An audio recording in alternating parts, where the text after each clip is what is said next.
And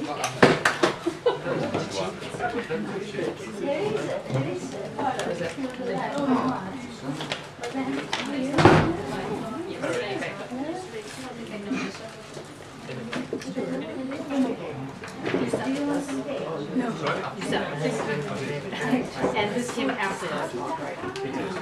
Okay. So, no, I thought it came before that. I know you said it came after, but. You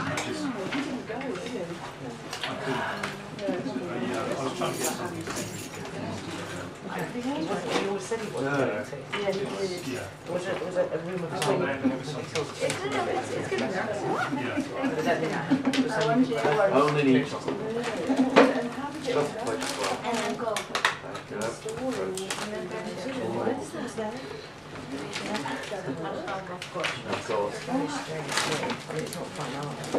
Oh, I know. Well done. But it's entertaining. Okay, almost ready to begin. Oh, here it is. So, you're not, yes. And maybe, okay, excellent, well done. Okay, is it okay, everybody can see, ish? I've got my great big head in the way.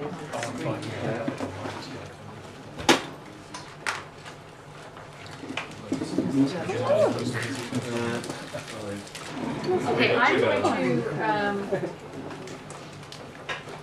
I know that a lot of you that are not here today have gone to either Eastside Projects or to Birmingham University, the Barber Institute, to be divided amongst various other things that are going on. So hopefully those guys will get the essay questions, which I'm now handing out. I know that not everybody's seen the course, but that's okay. So just, and I'll go over them first before we do anything else. I wanted to welcome back to the fold Winston. Yay! Everybody knows Winston. In case you don't know Winston, everybody's going to like say who they are, so Winston knows everybody.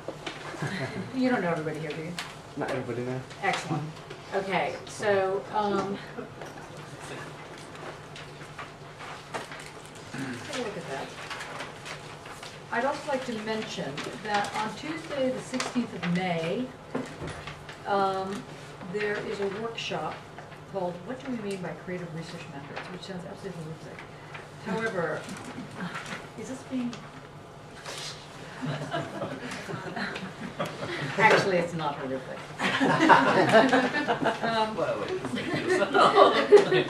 Whatever. Anyway, the thing is that the it doesn't sound uninteresting, and that's why I'm announcing it.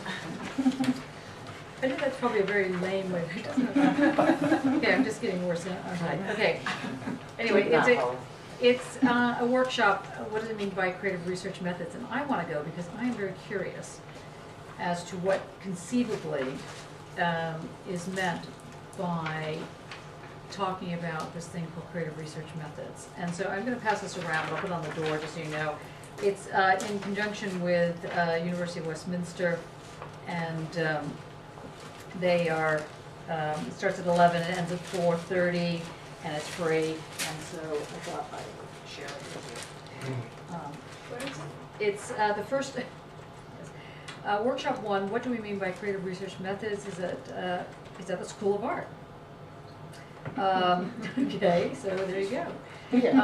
And the second one is in Regent Street in London, University of Westminster. And the second one is called Thinking of Ourselves as Creative Researchers. It's 19th of June. So the first one is the 16th of May.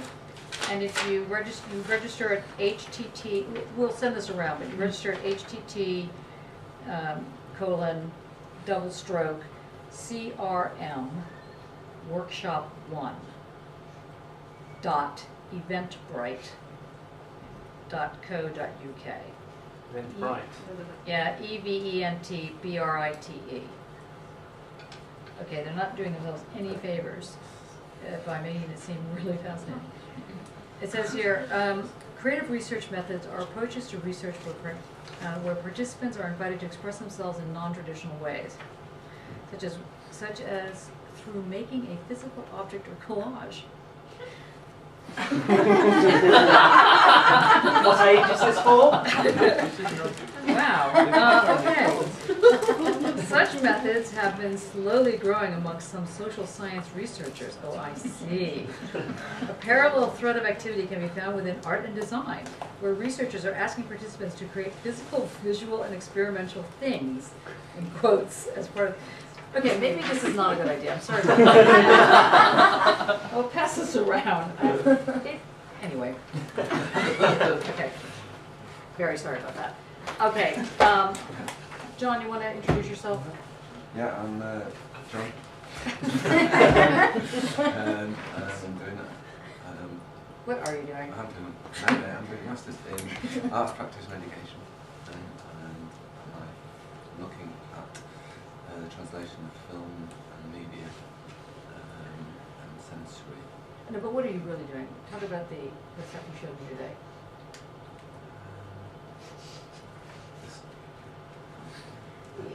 It's this kind of very visceral, weird stuff. Skin, I'm looking at skin.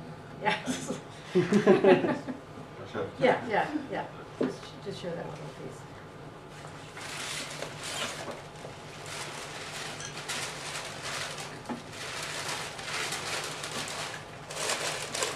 The one that's not attached to anything yet. And what's it made out of? Sensation. It's made out of PVA. Made of what? PVA. Oh, PDA. Yeah. Oh, I thought you said it was made out of cotton. Oh, no, yeah, there's some that I'm experimenting with cotton and also, Oh yeah, there's also cotton in there, but anyway. Fabulous. Thank you for sharing that. Okay.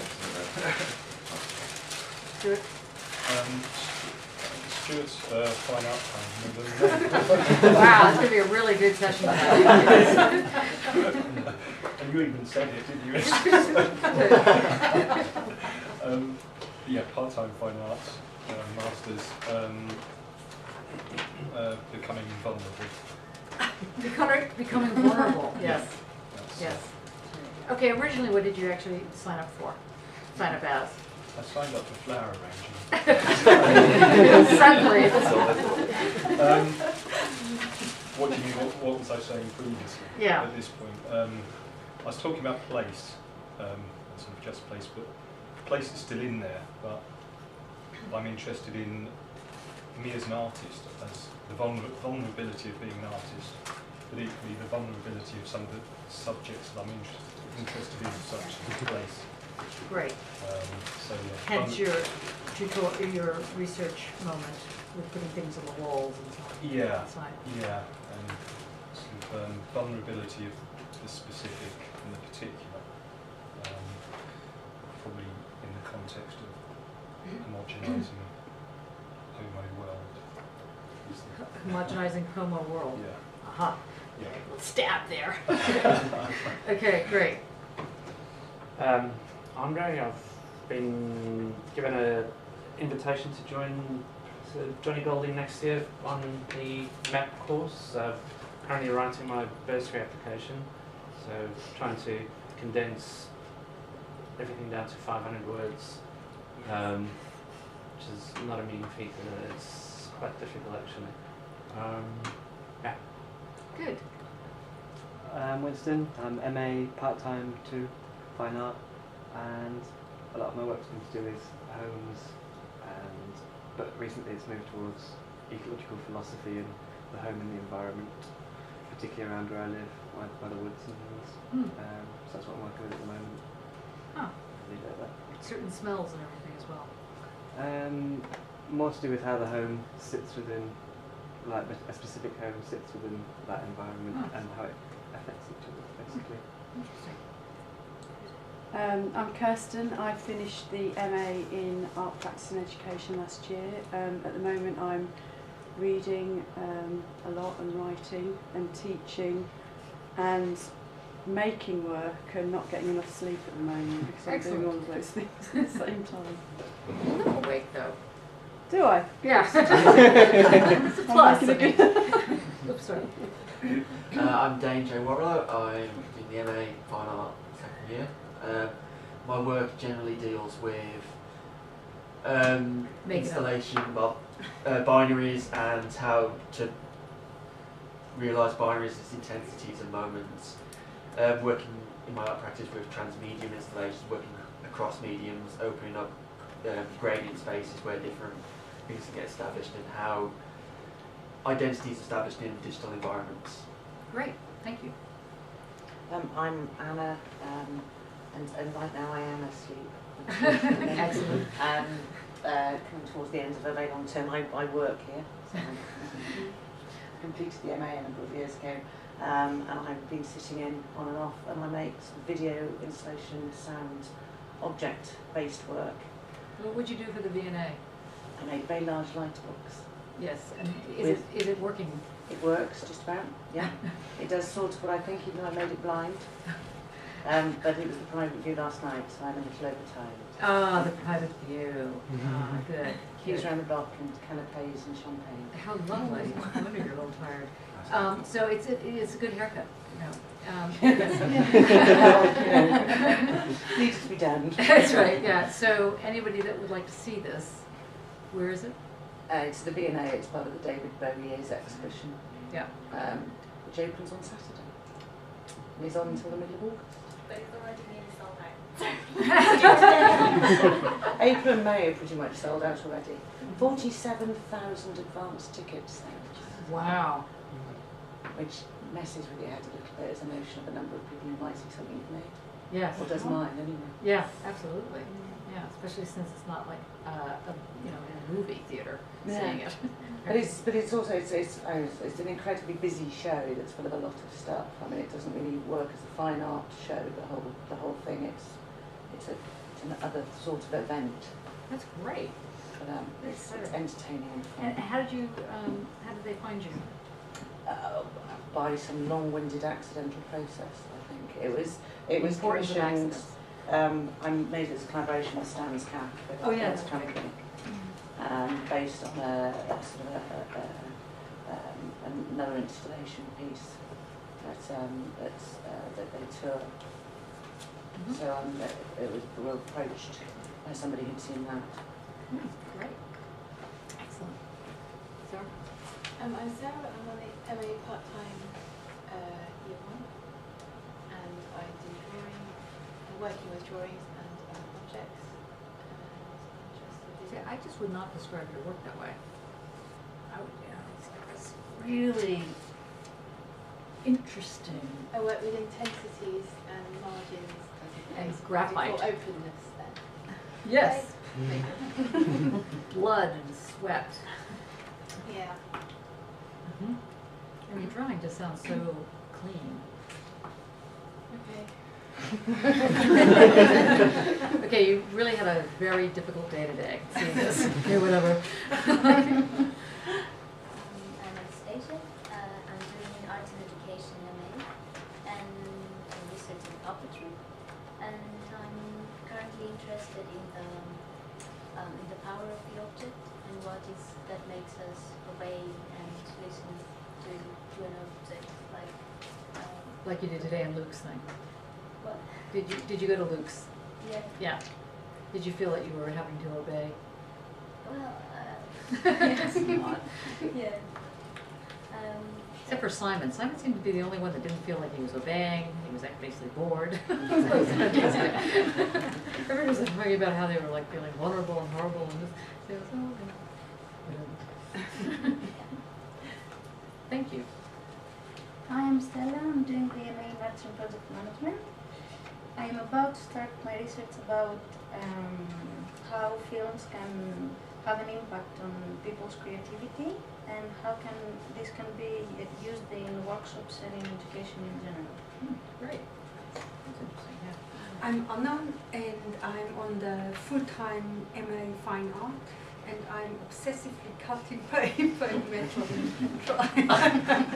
try to turn it That's really an understatement. sculptural forms. It's how it feels. Yeah. You see that little pin that Anna's wearing? Just picture this multiplied by like 1,000,000 to get just what she did today in her. A lot bigger, but yeah, there's little cutouts that you do. Yeah, good. Hi, I'm Jude. I'm on the part-time MA Year 1. I've basically come from a data design, production design background. I've done a lot of collaborative work with other artists. At the moment, I'm working on 2 projects. One which is to do with the way our relationship is with our cars and how we become within a bubble and we are disassociated with outside. That's hopefully will come to fruition later on this year. I've got a project going on that, which comes from other work which I've done with film work. And the other piece that we're working on as a collaborative piece is an eco project which is to do with the Iron Curtain, and there is a forest which is there now, which is like the European Conservation Forest, and it borders 19 different countries. So I'm putting a project together at the moment where we will actually travel as a group of artists through, crossing the border through these countries, working on arts and eco projects. Wow, fabulous. Do you know Beth Derbyshire's work? Yes. Okay, because she might be a good she might point be person for you. Yeah. Beth is our weekly fellow, and she's done work on forests, basically. Yeah. Good, thanks. Hello, I am Tanya. I am on MA Arts Practice and Education. On my practice, I am currently looking at the activities that are being replaced by technology.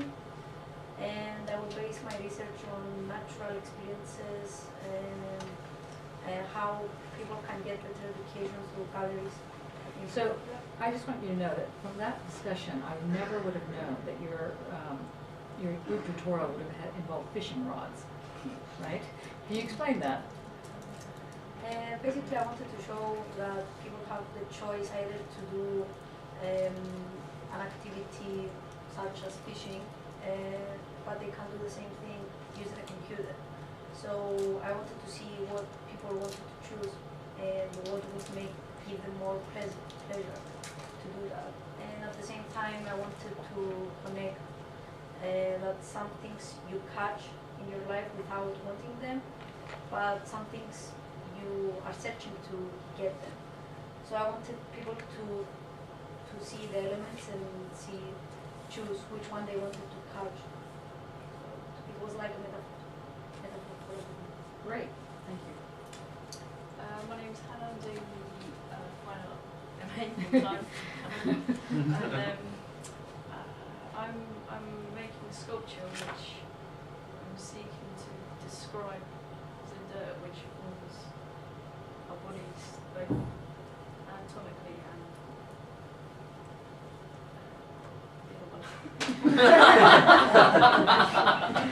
Okay, good thing this is the last session.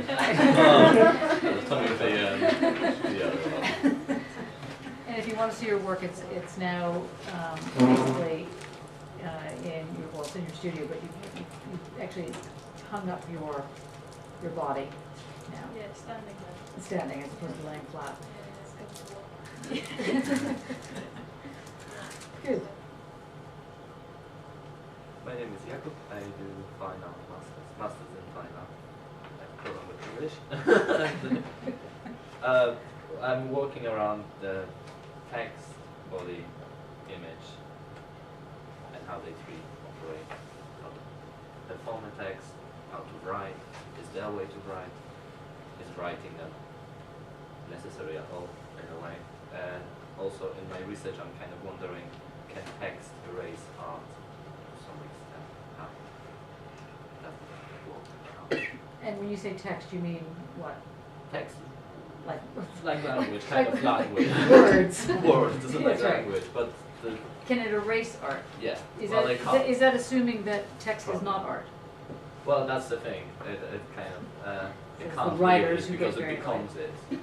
Might become it. Okay. Yeah. I don't know. I'm kind of wondering about it. Plus, I'm naked all the Yeah, except for right now. time. I had a change today already. Clothes change. It is ridiculous, but you know, I came as a look. Then home changed. I came back as.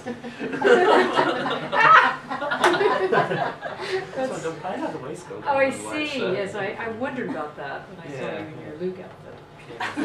Yeah. Yes, And I see. And now I'm Well, he's circling back tonight, so you can like show yourself again as you. yes. And It's hopefully. very uncomfortable if you look. That's right, the whole. Thank you very much for that. Yeah. Okay. Sorry, Luke. Have you met Luke? I haven't met you. Okay. You will. Grace, and I'm in first year PhD, looking at the supernatural, or well, the psychic female, so female mediums, and how the contemporary female practice of psychic ability can be seen to challenge the historical notion of woman as vessel and as an exchanger. And then parallel to that, how the psychic moment, or the staging of psychic kind of readings, sets up a field of fascination that isn't necessarily related to belief in it. It just kind of compels you to watch, and how that's comparable to the contemporary art, how it can set up a similar field. So, Yay! That's very good. Best one. She's done that 9R thing, is what it's called. It just clicks when you do the 9R. That's right. Finally, there's a thing when, for all of you applying for the PhD, everybody who's applying for the PhD, you will eventually be faced with a thing called the 9R. And Pain. That's right, the 9R, rafts of pain. And poor Grace has been doing this 9R for a little while, and I think the most recent one is great. I mean, this version, it just is excellent. See, it's getting there. Okay, and I'm Johnny. Hi. Okay, so now what I'd like to do is go over these questions and also point out that it's due on the 17th, not the 19th. That's a typo. However, the 19th is a Friday. I would be willing to negotiate this to a Thursday. And if you really need the extra day, let me know. After we discussed it last week, I made the executive decision to do 3,500 words as an essay and 2,500 plus artwork if you do the artwork itself. My suggestion is to just do the 3,500 words and do an art piece of artwork if you'd like to, and they're going to be worth the same. But you know, you can go as low as 2,500 if you really want to. Okay, so there are 5 questions below, or 5 possible ways into untimely meditations. Remember that these questions are meant for you not to now go off into some library somewhere and rethink everything, but to really just look at the course outline, and from there do a little bit of detective work and figure out what is really at stake here. That's the overall moment. If you do a text, that should not, I mean a text and an artwork, the text should not be kind of a description of your artwork, and your artwork should not be an example of your text. Is that clear? That's absolutely essential, that we realize that, unlike what Jakob just said about writing, that writing is one form of the art being done, and the art piece that doesn't happen to use words in the same way with footnotes is another version, and they're parallel remarks. So it's a harder task, but if you feel like rising to the occasion, you're more than welcome to do so. Questions on that? So no explanation of each other. Piece of artwork is not an example of what you're saying, and I mean, it is what you're saying, and the text is what you're saying. Okay, good. If you have any questions, because this is of course happening while we're having a break, you can reach me on Skype. For you down there, my handle is Prof. Johnny Ray. Ray is my middle name. Don't ask me why I decided to do this, but anyway. So no one can ever find me on Skype, and it's always a pain. So try and remember this, Prof. Johnny Ray. And I will Skype with you. Okay, number 1. We have been immersed in 3 different types of surfaces: a libidinal band, an ephemeral skin, and a plane of immanence. Are these all the same kinds of surfaces? And if not, how do they differ? first part of that question. In what way or ways does emotion, sexuality, and the senses come into the surface? So, who wants to try and answer that question?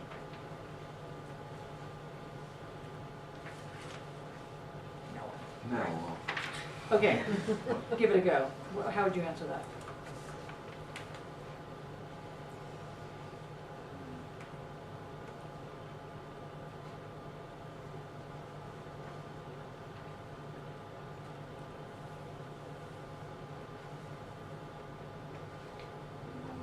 Okay, don't give it a go yet.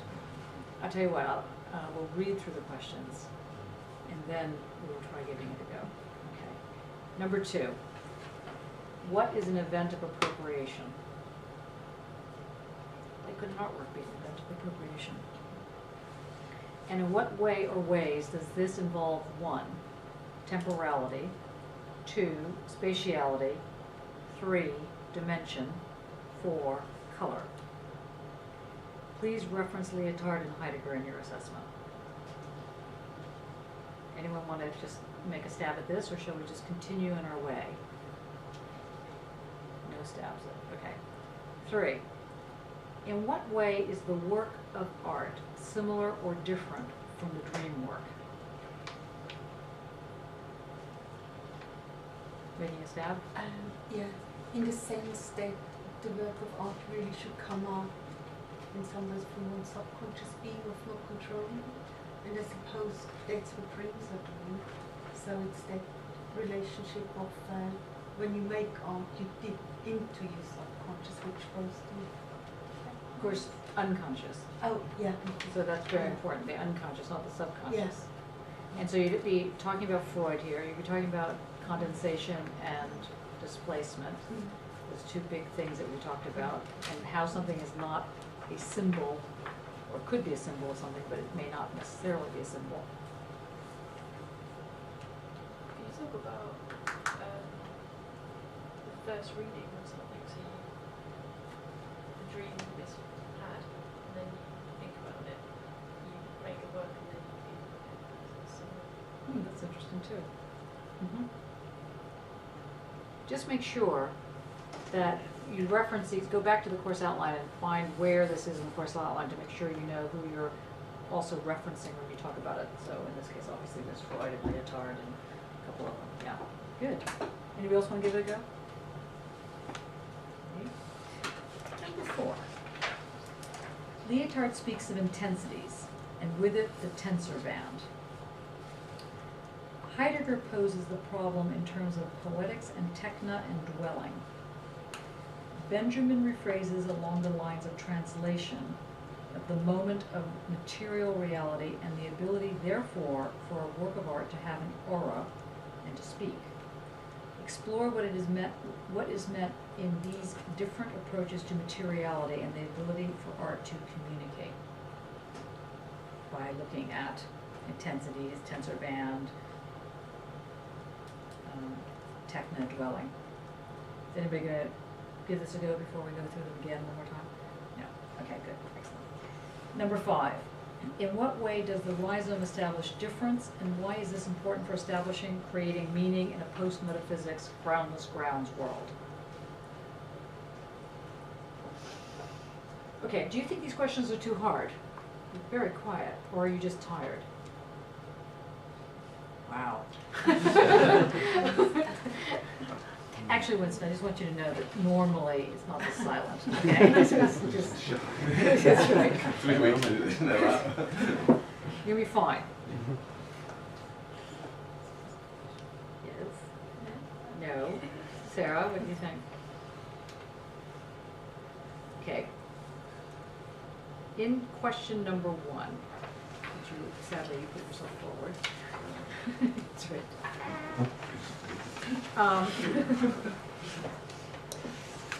You're going to be thinking about how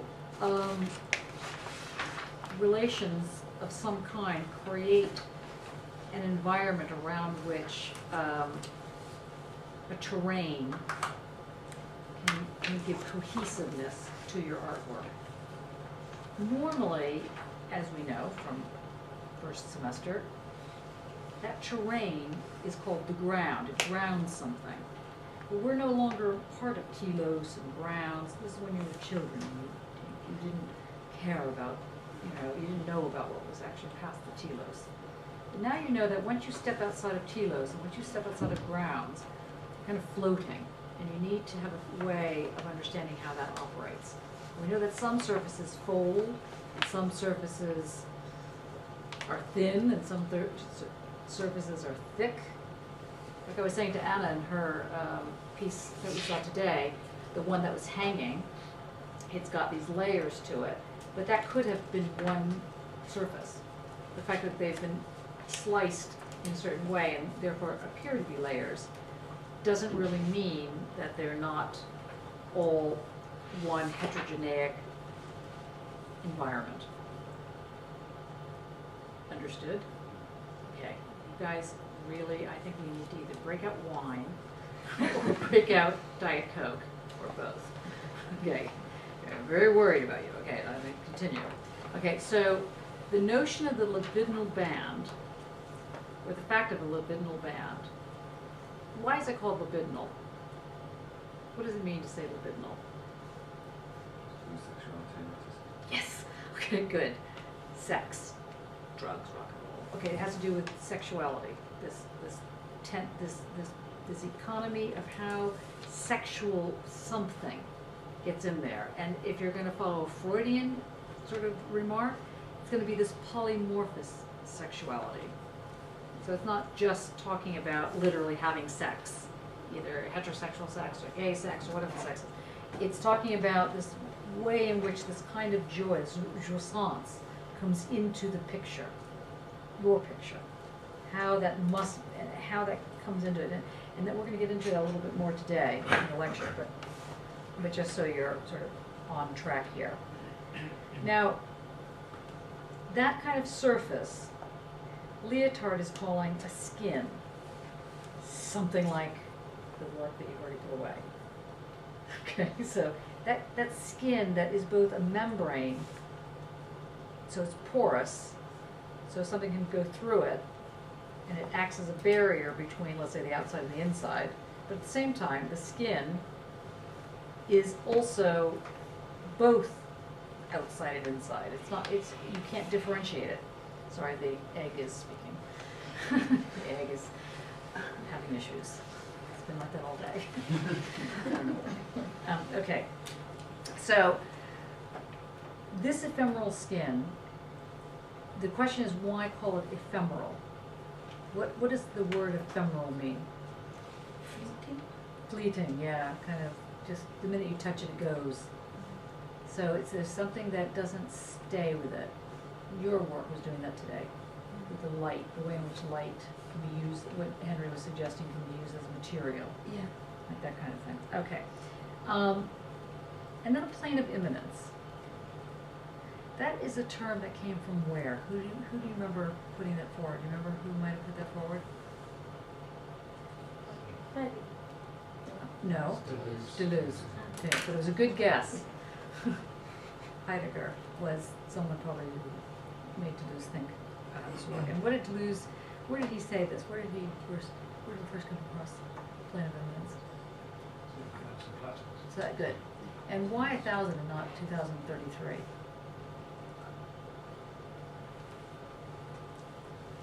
Trick question. It was because there's just so many of these things. No reason. It could have been 2,333. Though he might have a reason, so you could go back and take a look. Don't take my word for it. Okay. Now, the libidinal band, the ephemeral skin, and the plane of imminence, they are all the same surface. But they bring up a different way of speaking about, or a different way of allowing your materialities to speak more clearly, or to have a presence. So in fact, the notion of presence, like being present and having a presence, will come into this kind of question. And actually, I mean, I think in talking to you today when we had our tutorial, I think that the question of the difference between senses and emotions might be useful here to think that through. Like, an emotion could be anger, could be sadness. A sense is like smelling, tasting, touch. Normally, like Deleuze normally is speaking about the senses. Lyotard is speaking about the emotions and the senses, I guess. But he wants to make room for the emotions as a feature of how a materiality gets established. So, how many people, I mean, if you were writing on this, how many people think they could actually answer this on some level? 3, 4, a few people. Okay, good. Okay. Event of appropriation. This is a really weird comment. Actually, Winston, I would say your work has a lot to do with this. It's shocking. Okay. Okay. Yeah, that's right. The question is, when is an artwork literally an event? So I don't mean like a performance, like an event like a Tuesday at 9:30 there's going to be an event, but that remembering that the event means when there's a certain directionality of something and it shifts, time, space, place, register, and when that is grasped, I mean, who speaks of the event of appropriation that we thought of first, who first came across it? Yes, Heidegger. I was wondering where that voice came from. Yes, Heidegger. Yes, Heidegger. Okay, so you go back and you start playing around with these things and see whether or not this actually is going to make you want to work on this. Would you say that event would be taking Anna's work today in the newspapers? To me that seems to have Mm-hmm. the event of appropriation. And what got appropriated in that? The subjectivity of the paper, of the newspaper. Okay, yes, you could say that, but be very careful because the event of appropriation doesn't mean that it's something that takes place. It's something that makes a place take place. It's something, it's how you make space. So that this room is contained no more because there's so much to Excuse me, I think there's still space. All right, yes, that's right. And I mean, the piece in the corner, that moved me more than things I thought. But is that the event when it happens to me? It just is the thing in the space that actually just. Well, that's a good question. I mean, so one answer is the event of appropriation, A, can happen to the artist, the individual artist, and the artwork within that, and B, when it becomes a sort of social, cultural, aesthetic thing. So, for example, Dada is an event of appropriation, not just a movement. It actually makes a place. But you could say, for example, that this seminar is an event of appropriation. It's where there's been a gathering, and hopefully it looks right, and there's been a coalescing of something, and that something has changed your direction, if it works. So the event of appropriation creates a happening. That's why the word happening, the word flexus, the word manifesto, don't be afraid to not come up with a manifesto, for example. Is that the same as dispositive then? Ooh. Is that kind of grasps kind of What- intensities, isn't it? Good, and what is that? What is that thing that does? Question. That's right. I'm not answering the question, I'm asking it. Do you know that in, I think I might have mentioned this to you, but I think it's in Finland, or, is it in Finland, or Finland, one of those countries, God, that's what I said, isn't it? I'm really very New York, you know, 42nd Street, you know, the China, you know, Finland, you know, whatever, anyway, in one of the northern countries. If you're invited to be an external examiner for a PhD thesis, well, let's put this, in this country, and most countries in the world, if you're invited as an external examiner, which I get invited to a lot, you come in and you examine the thesis, and you make, and there's a viva, and the student has to say what they think, and they have to defend the thesis. No. In Finland, or wherever it is that this happens, where I can't remember now, I'm impressed that I was so shocked. If you accept being an external examiner, you have to defend the thesis. The student gets to just sit there and go, yeah, well, you didn't defend it very well. And what they also do is they take the thesis and they nail it to a wall, which you can imagine what this means if it's a DVD. Okay, so there's like a certain technological issue that goes on with these kind of ideas. But anyway, I was amazed because there was a number of us, there was 3 of us came in as external examiners for 3 different PhDs, and 250 people they pile in and they listen to your defense. Now the thing is that there's just more to it. It was like, so I turned back and asked you the question. It was exactly what the student would be doing, saying, I wrote the thing, your job is to defend it. It's like, really? And the problem is that in all 3 cases, we all thought the students should fail. So that was even more crazy because it was kind of like, okay, I don't even know where I'm going to go with this. So I had to sort of present this as why this can't really be defended, but maybe it could be. And here's how I would defend it if it had been written this way. It was crazy. But anyway, so what is a dispositive?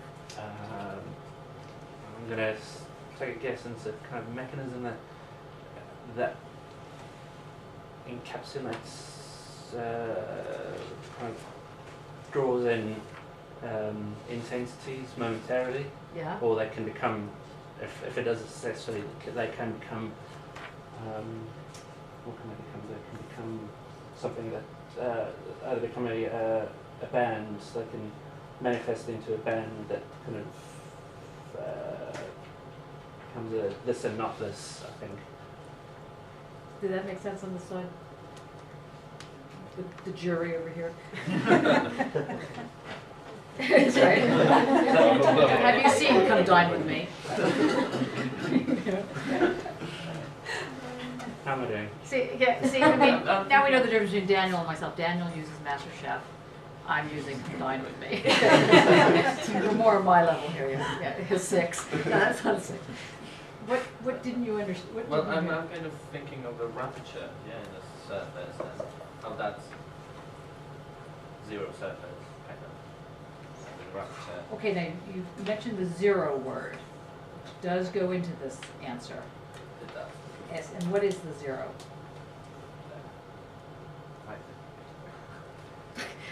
But, okay. It's not that. It's more like. Excellent. Well, that's the surface, is it? And that's the right, like how we, your calligraphy, how you.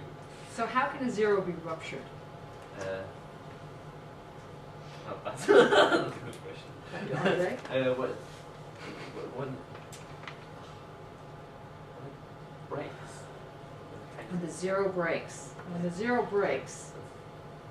You got it so much. The 0 breaks, let's say we understand what the sentence is, okay? Let's just take that as a given that we are ignoring the fact that it doesn't make any sense that a 0 can break. But let's say that when the 0 breaks, that is quite a feat. And that feat would be called an event of appropriation. Just try and remember that, even if it doesn't make any sense at the moment.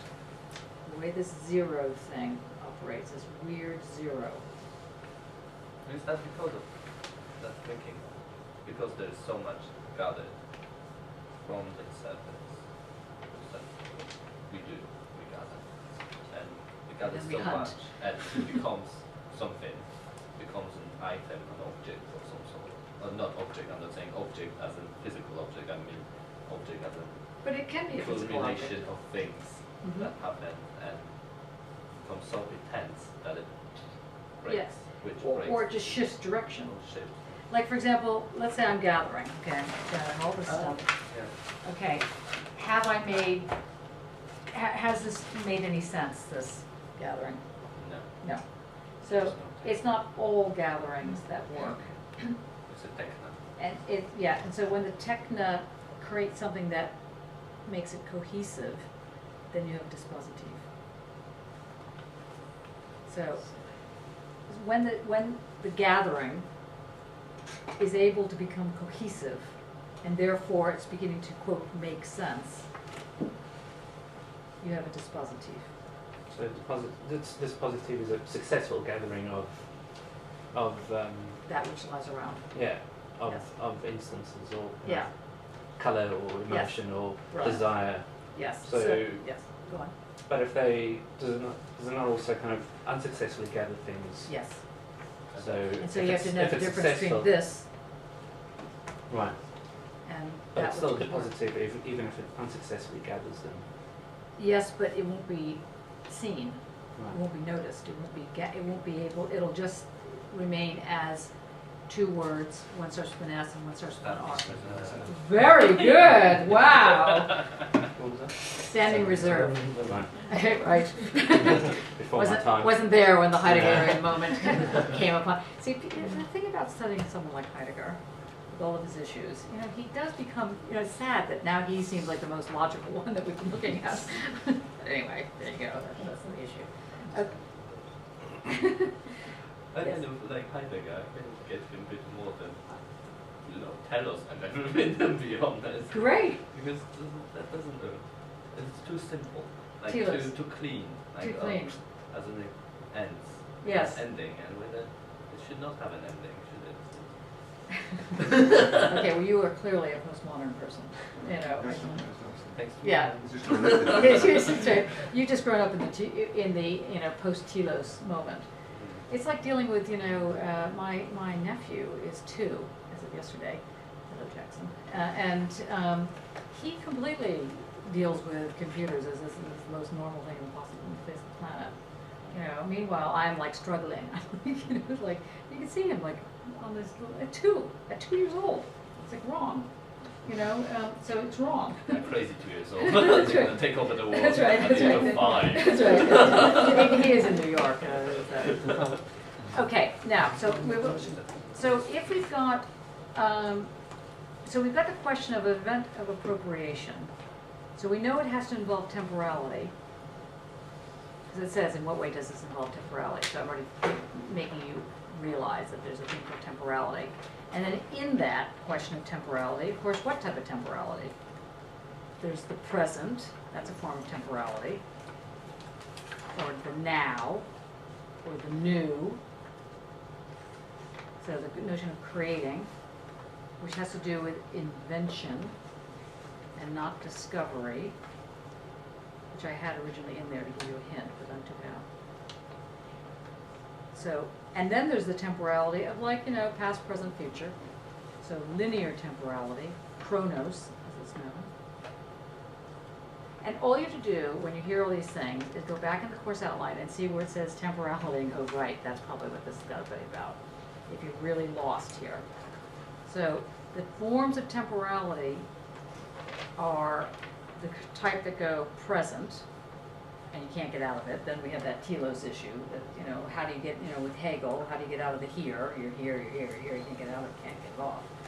Or you can't get into it. If you're a Lacanian or you're coming into a Zizek position, you're always approaching the here, and as soon as you get it, it goes somewhere else. That's another form of temporality. And then there's the temporality of kind of the Lyotard, Deleuzian forms of temporality, which is all about movement and intensities and these zeros, these one-sided dimensionalities. So, and suddenly temporality starts to shift into something else, like speed or distance. So time could be a light year, for example, which, by the way, anybody listen to Radio 4, which is really quite sad in the morning, I realize that. Oh, excellent. Very good thing to do. It is a very good thing to do in the morning. Thank you. 2 of us listen to Radio 4 in the morning, okay? I don't really to admit it. Okay, now, Radio 4 this morning, did you listen this morning? You probably did, but you probably didn't hear it. Yeah, right. Do you know that there's some sort of spaceship, the great they that sent up the spaceship, and it has taken a picture of the moment that Earth was born 400,000 years after it was born, which is apparently the youngest, The universe was born. yeah, the youngest picture of the universe to date, because the universe technically is like 49 billion years old, so 400,000 years is like nothing, in the context. And what they found is the way they do this, of course, is they measure the light because the light gives you the sense of time. And a lot of times when you look in the sky, a lot of those, stars are dead. They don't exist. So that's just also creepy. I mean, just think about it. You're looking up in the sky and you're thinking, wow, there's, I don't know, the Little Dipper or whatever it is, the Big Dipper or something, and these are the things I recognize. Aaron's belt, three things, and that might not be around anymore.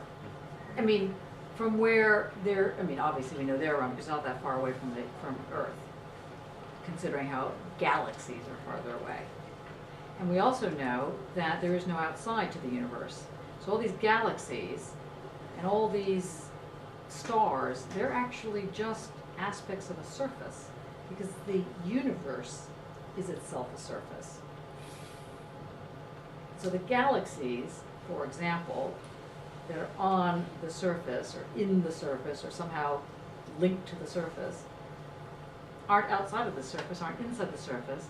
So the first photo that they've gotten of this moment when the surface began to create itself as a surface, what the closest they can get at this moment is 400,000 years. But it's just creepy. Because that tells me two things. One, it tells me that there's got to be life on other planets. And two, if that is the case, how are we going to make sense of that? And when I say life, I don't mean like little amoebic things. I mean ones that can communicate and build and, something out of Star Trek, that Star Wars, well, they're not wars, but. So the idea here is that temporality, when you connect it to this thing called an event of appropriation, it's going to start moving away from the notion of a chronos, time, to some other form of time. So play around with that. Richard Feynman said that there are. This is going to be annoying now. You can follow him when you're out of the room and bop him in the head. Yes. Who is this man? Richard Feynman is a physicist. Yes. That there are not one, a system doesn't have one history, but every history. Right. So the universe has every history could possibly be. And what does that mean? What does it mean to have every history? Dane, you want to take a stab at that?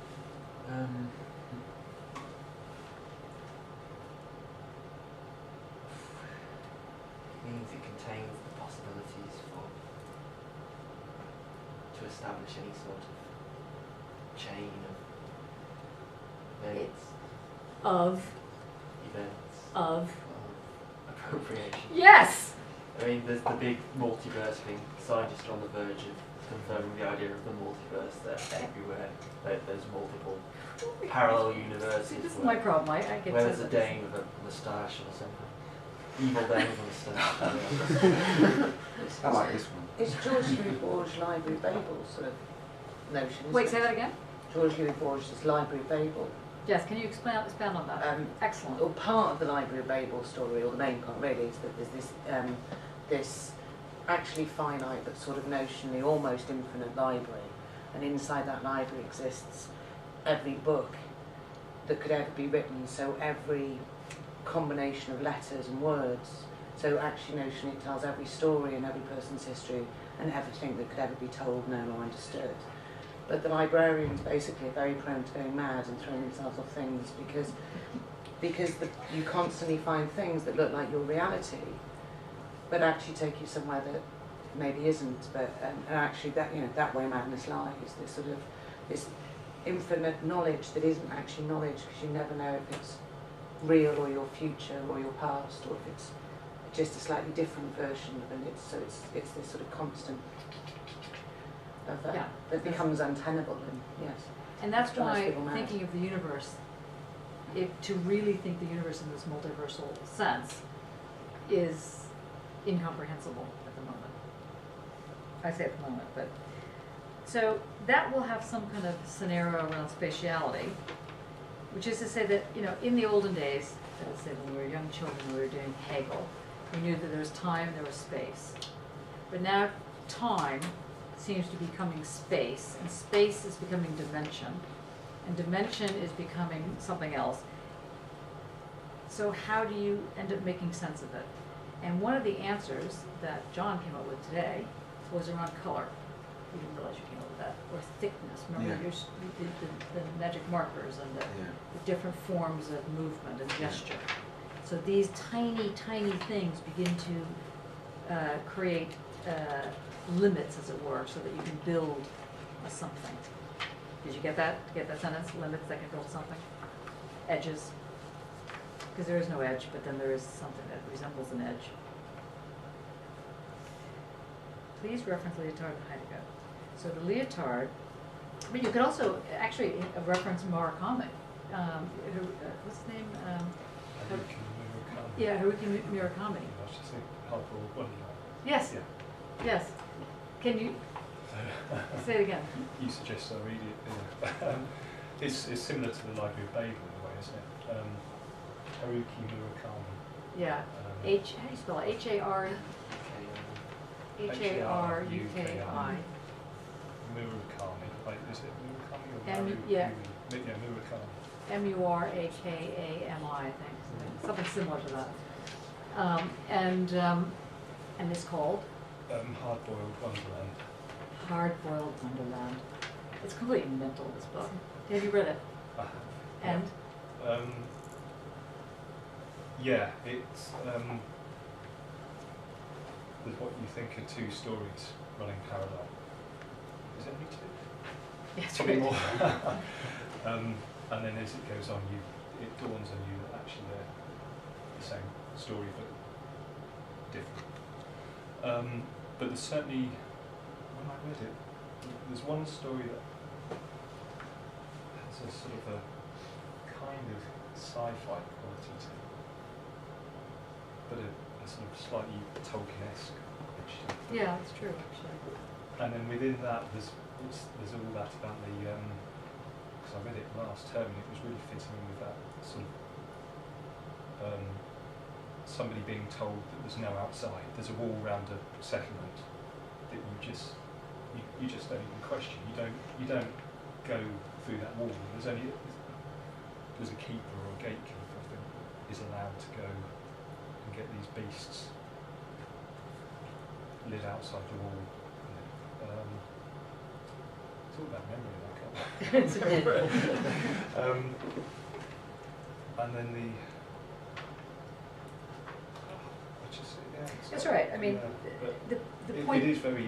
There's lots of things that are very relevant to the I mean, last term. the point of to think about it in this context, because it could fit into a totally different context, is again, just focusing back onto this thing called the event of appropriation, and how that creates your limits. But this time, see, the difference between last semester, it was very simple. You were simply doing dialectics. And the notion of the dialectic was, as you recall, everything on the one side was the thesis, and on the other side of the thesis was the antithesis, and you couldn't take them apart, but they were connected by this, imaginary limit called the excluded middle. And there was all these discussions of how this would create one full picture of reality, the totality, the totalness. Okay, now, if you decide that, if as it turns out, logic doesn't operate this way, or certainly anyway, minimally art doesn't really operate this way, that it doesn't have this everything on the one side, everything on the other side, taken together makes the whole picture, but instead you have something that let me start again, that if you have everything on the one side, everything on the other side, taken together makes the whole picture, and including this whole question of sublation and the way in which the synthesis creates the ground, the telos, and so on and so forth.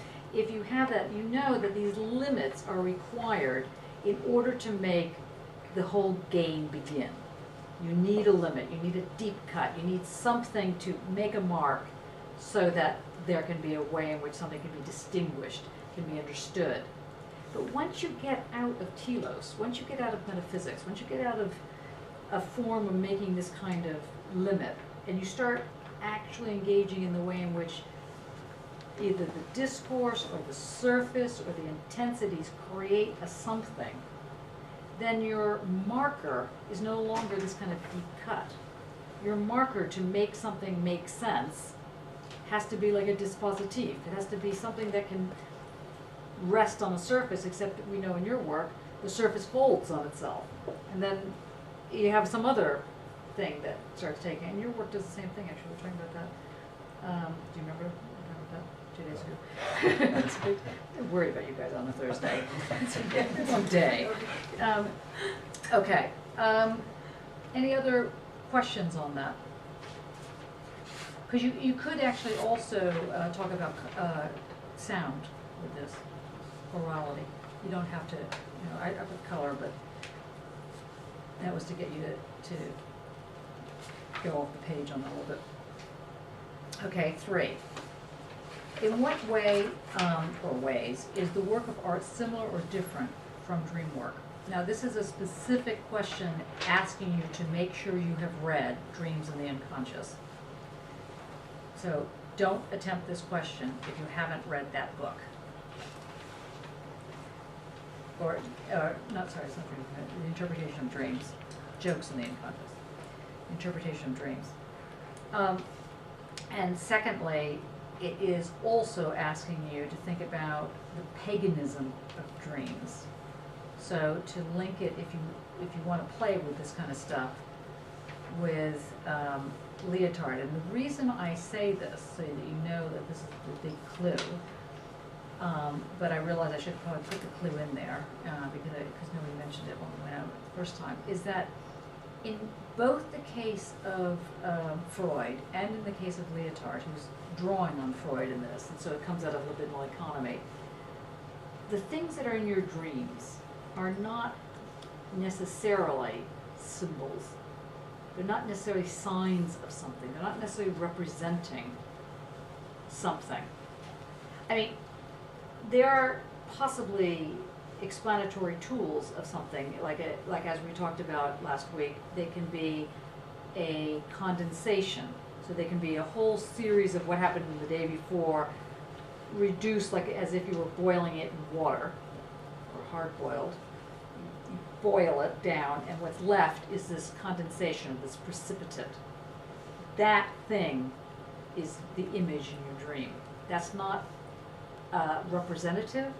It's this boiled down thing that evokes the whole gathering that has created that moment in your dream. Or conversely, it could be displacement. So it could be like things that I was saying last week. The usual example is you get home, you're tired, you kick your dog. Dog has done nothing. Okay, so that's displacing the true anger, which is about your boss or whatever the story is, onto something else. So the other side of the pictures that show up in your unconscious is a displaced moment of sexual desire, of anger. Again, you can go through the whole list, and it's all caught up with, or can be caught up with, not all of it, but a good chunk of it is caught up with a wish fulfillment. So you have a wish of some kind. And if the wish is to kill yourself, probably it won't be seen in your dream that way. It'll be seen some other way. Or if you're fearful that you're going to die, literally, like your dream, that was quite a powerful dream with a snake looking at you, which was obviously you looking at you. Well, maybe it wasn't obvious, but the point is that, anyway, when you have this kind of, think to yourself, in what way does this seem to be saying something that is condensing a whole series of remarks, and in what ways is displacing? So we go back to Anna's work today, very much sort of a landscape of the dream work, where those cutouts are both displacing something and also condensing something. So the one thing you can't talk about in this essay, in this particular one, is that you're floating around, you go, oh, life is but a dream. No, bad. Okay, so that's not going to work in that one, because that's not the kind of dream we're talking about, or life is a nightmare, or any of these other things. The dream haunts, so there's a logic of the specter in here. There's a logic of something bubbling up in your unconscious and somehow making you feel horrible. So you wake up in a sweat. Stella? You look like you're just about ready to say something. Isn't the dream like, because you have like many different elements of your life, of your day, of your week, combined in a strange way in the dream, isn't like gathering? Yes. And Good. What I wanted to say. So it is gathering. Yes, and in the dream, sometimes, even though it's very strange, it does make sense. Mm-hmm. Some others no, but you may see the most weird thing, and think that, oh, it's okay, I can be like that, or it can be like that. So it kind of makes sense, this gathering. Yes. So, but the difference is not, whereas an event of appropriation is also gathering, this gathers and it condenses. Like, anybody ever taste condensed milk? I love it. There's always one. Anyway, condensed milk is very sweet. There must be like a ton of sugar in it to start with, right? But it's also it's just thick. It's weird. It's gritty. It's gritty. Yes, Yeah. that's another thing that's positive about it. Just rush right out and get that condensed milk. But think about your dream images as condensed milk.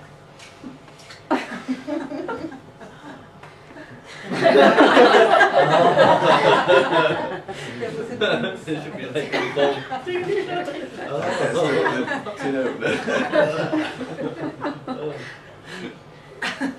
Think about what it is when something, and then ask yourself about your own work. In what way is your own work condensed milk? Henry freaking out.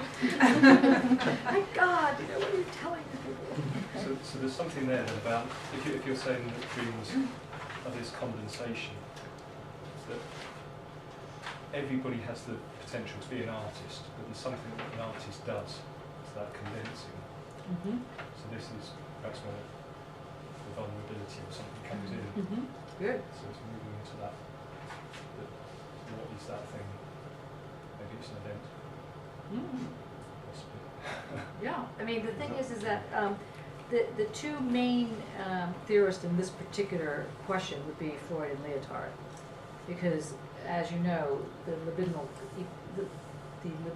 economy book that we've been going over is his homage to Freud and what he called his "fuck you" book to everybody else, and he's basically saying, I want to talk about that which cannot be spoken.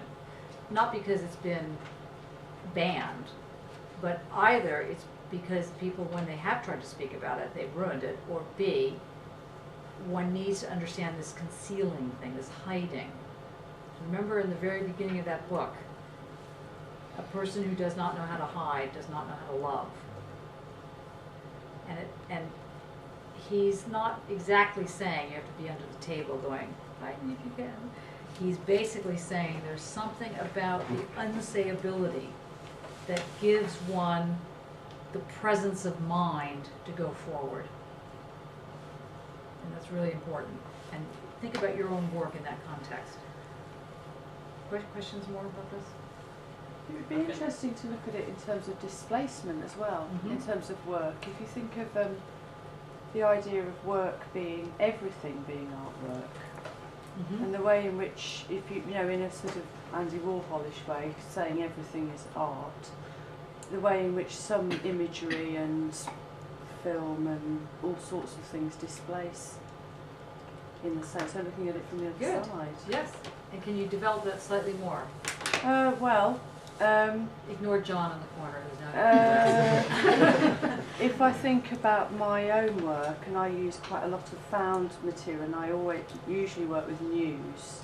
I'm quite interested in the news. Yeah, it was good. I'm very interested in the way imagery is read in terms of the way it displaces and the way it sort of. I suppose it's that idea of I saw. Oh God, I'm going to waffle now. Sorry, but Lyotard is giving a warning against this kind of idea of representation. That means that. That's right. So that is a key aspect to that question. one of the key aspects is to, if you can bring in the question of representation, or in fact non-representation, Yeah. and how it operates to give meaning. Yeah. I've not thought of it quite in terms of condensation. Well, I'm sort of now thinking condensation versus displacement, which probably you shouldn't think of. Well, maybe there's three things. There's condensation, there's displacement, there's four things. Condensation and displacement, or neither condensation nor displacement. So, is it that what is condensed is being displaced? Ooh, that's even another level. Very good. Because I'm thinking of like desert. There's a desert. Yeah, there's a and desert. you need water on the Yeah. desert. So what you do, you set up the little cloth between the rocks or between something behind, and you put the rock inside, and you wait for the And you water. put what inside? Rock on top of it, so Right. the fabric goes in. Right. And you put like a dish underneath, and you wait for the water to gather and drip by drip by drip into the dish. So it is you a can drink desert, it. right? So that's Yeah, desert, but it kind of can happen because in the evening then right. yeah, the water gets It to the evaporates. air and it gathers in this thing. And then the water on the desert is quite displaced as it is. You know, shouldn't be there. Right. Should it in the first place? But then there is Good. water. So in fact, they have their own laws, as it were. Displacement means something, condensation means something. If they're taken together, that's going to produce again something. Incubation as well. Incubation, that's nice. Because it has to, without working, to wait for that moment of incubation before it's a creative process. One has to let it sit, and then until it happens, and then it's again going back to it and finding out what's happening. But the question is, how long is this piece of string? You know, how long do you have to let it sit? And that's the tricky bit, right? Because it's a different sense of, there's no recipe in that type of thing. Not like, well, if I wait for 7 minutes, it's going to, you know, no. I mean, so that, but you're right, there's something about an interval, and again, different forms of time that come into this, or anyway, different types of intervals that come in to make this real. So an interval could be that which happened the day before, the experiences that came into play. It could be the sort of sexual desires that you're dealing with in your own body. And by desires, I'm not saying that you're always just, you know, this one big lusting, you know, machine, but that there's something that's going on that's giving you a certain cartography, a certain kind of map to go one way or another. Not that you have a direction, but you have a path that you're carving out. And that path gives you, the way in which you go on these paths are directed by various shapers. So the sexual, the pleasure, the death drive, I mean, these various things that come into this question, or that's into this sort of dream thing. Now the other thing about the dream work is that, and I debated about putting this in, and if you want to get into it, you can, but the question of the word work, like, I'm not sure if you remember when we had the discussion about the work of mourning, or the work of art, where something's being, what's being worked on, what is the work, is the way in which, the manner in which one ends up dealing with a certain set of problems. So for example, when we talked about Freud and his notion of the work of mourning, there's a piece that he did called, which you don't have to bring into this, it's just a subnote, in Mourning and Melancholia. He makes the argument that one is melancholic, one is sad in this kind of, you know, basically what we might call depression today, but one becomes sad and can't get out of the sadness if they haven't completed the work of mourning. And the work of mourning means that you are able, not completing the work of mourning, I'll put it this way. You know when you haven't completed the work of mourning, because the object that you're mourning, you don't let go of, you keep near you. So you can never finish the job of mourning, because usually it's about something of loss, either a loss of someone you love, a loss of your own self, that includes someone you love. When you've lost something, Freud says that what one does when you've lost something that really gives you pain, in order not to lose any more of it, you keep that being near you somehow. So when people have relationships and you break up, you know, you think, okay, I could have done it this way, I could have done it that way, and you go over and over and over and over and over and over and over in your mind what's going on. That's not going through the work of mourning. Okay, that's keeping the object close to you. Because the sub-fear is that if you lose that object, you fall apart. You just go into 50 million different directions. So the work of, and you might go into 50 million different directions. So the work of mourning is the work that teaches you in your own way how not to fall apart and at the same time let go.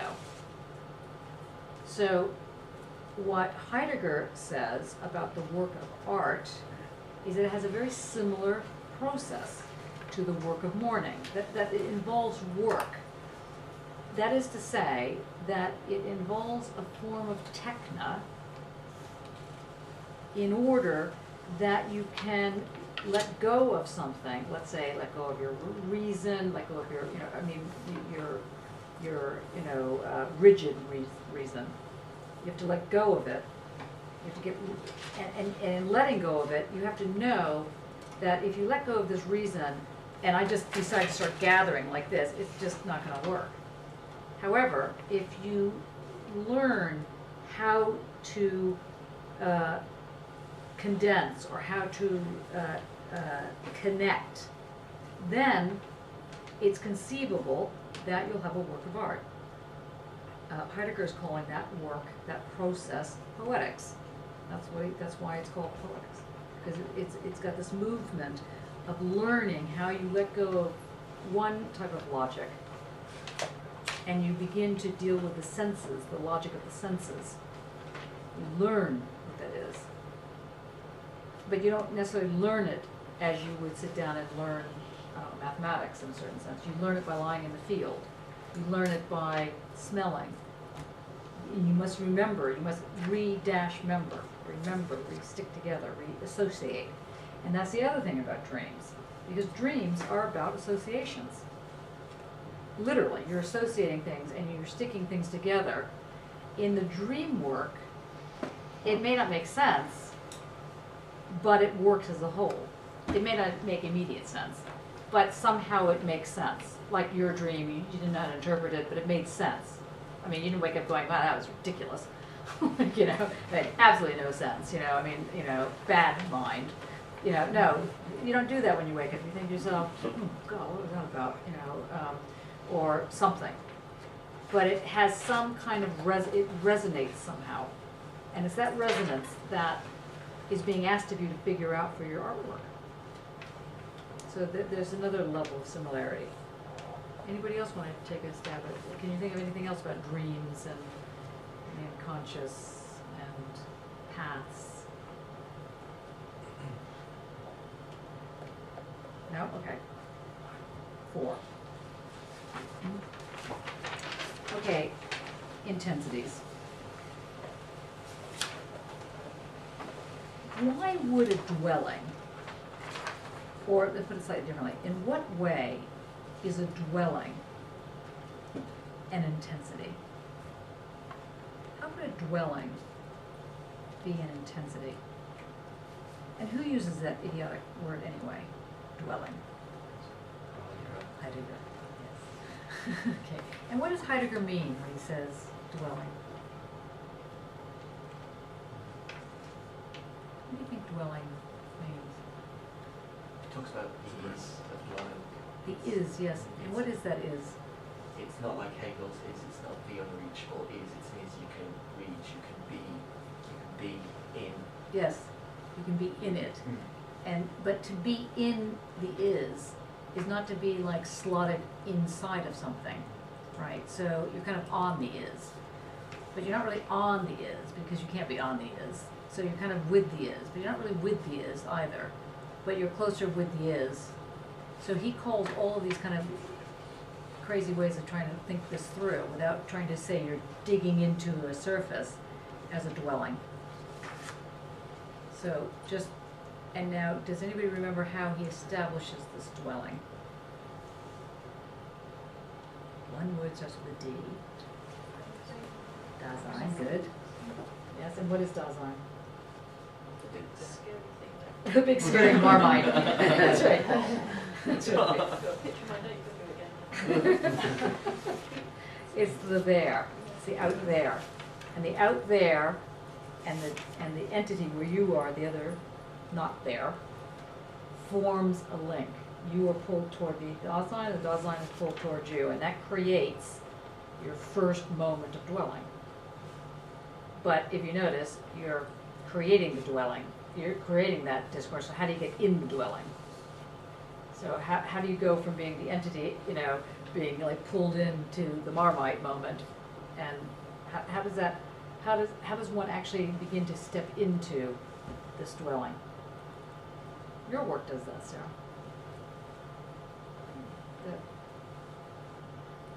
That sort of wonderful thing that you've been working on for 15 years or whatever it is. How do you think that creates a dwelling? I think of becoming. What's that? Of a becoming. I keep coming back to the becoming word. When you're actually working on it, Yeah. when you're actually sitting there doing your thing, okay, or Anna, when you're actually sitting there making your millions of hole punches, square punches, okay, into your material, what happens to you when you're doing that? What happens in that moment where you're faced with the canvas, or you're faced with the sound in the room, and what happens then? Where do you go? What happens to you? This isn't a trick question, really. Where do you go? Right there. What? Right there. Right there. So you can go You let go and you're just right, you are in the is, you are dwelling. So don't think the dwelling is a place like the piece of work, or the fact that, it's like some forest you gotta get to.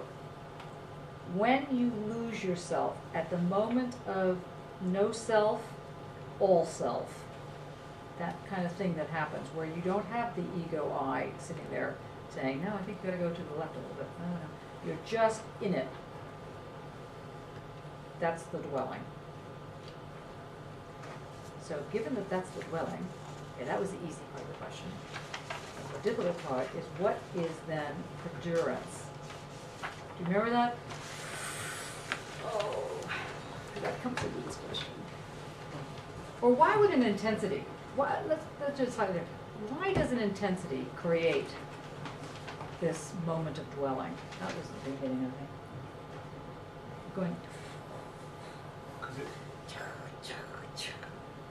Is that to do with decalcomania? Is it going back to that? Yes! Yeah. But I remember I got that far before and then... It's a trait. Give me a little bit of a song. I was so happy. Yeah, you were some... I was saying something. I remember I was saying something while I was saying. We had a conversation. Luckily it's all recorded, so we can. Yes, yeah. I'm trying to go back then. It's keeping a trace. And so it's not that you're actually sitting there tracing something, right? No. So what is leaving the trace? The action itself, Not really. A trace is leaving a trace. A trace is leaving a trace. And what does that mean, other than you want to shoot Dane now? What does it mean to say that a trace is leaving a trace? How can a trace leave a trace? How can that which doesn't really exist leave something, leave a deposit, leave a deposit? How can one, yes? The trace affects outside. Yes. So it's the things outside. It's not the trace of literally tracing, like, a road map. And therefore they take on its memory of the trace. So this trace could be an atmosphere. This trace could be a dream. Who said dream? Yes. It's like his voice comes out. Dream. Dream. Are we in one now? Yes. About that later. Okay, so this decalcomania thing comes in somehow. You were gonna say something? No. No. Shouldn't pull faces, Penguins. should I? No. There was something you said about the tensor band and nervous strip, that it's pushing through and you encounter it again. So it's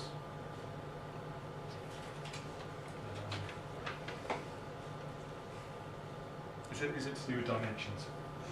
Is it the folding of dimensions? You fold something over and you sort of fold this paper, you cut through it, you cut through it. Wormholes. Twice wormholes at that. Yes, okay, let's, Going- everybody just turn your paper over. Does everybody have, take a crayon? Okay, we're gonna try this now. Ready? Everybody ready? You've gotta get what we're talking about here. Now start just, until you're not thinking anything.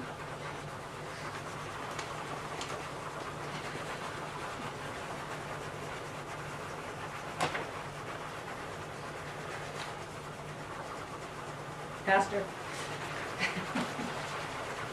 Harder. Softer. Stop it.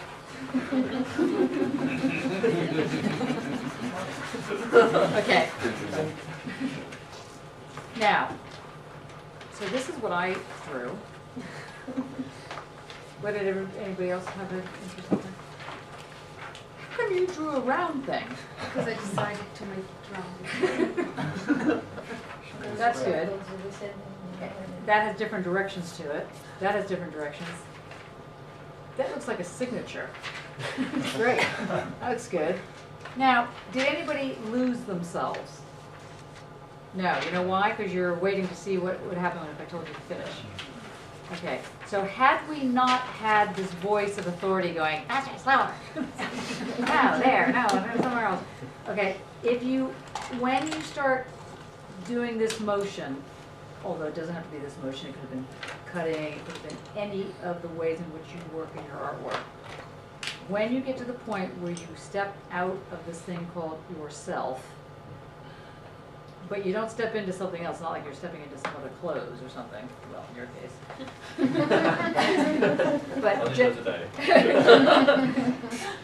But this is the moment where you're beginning to understand the dwelling. This is the dwelling aspect. There's a, Yeah. sorry, it's a bit random, but it's not as random as penguins. But there's a Quaker thing that, I don't know if anyone knows about Quakers, but it's a dissenting 1650s dissenting Christian, sub-Christian, but there's the notion that they have silent meetings. So in a meeting, everyone would sit there in silence. There's no hierarchical structures. There's no vicar or priest. But you clear your mind, and then the idea that when your mind is empty, there is that space for either that of good or that of God to come into it. So it's almost that sort of thing, that if you empty everything out, the gap is then there for... Right. No, it's not like that. No, okay. But that's interesting. Because it's not like meditation. It's not like this is the same thing as like in Buddhism or if you're meditating. It's not meditation. But I can see where you would think that. So that's good that you brought that up because it's not that. And that we can ignore that now because we don't want to go into the empty the mind thing. Something else is going on. Yeah. Is it like Agamemnon's The Contemporary? Which Someone is what? that sits outside time. The only way you can perceive time is by sitting outside it, to being the kind of in the third place. I feel like I can perceive time being inundated with deadlines. Mm-hmm.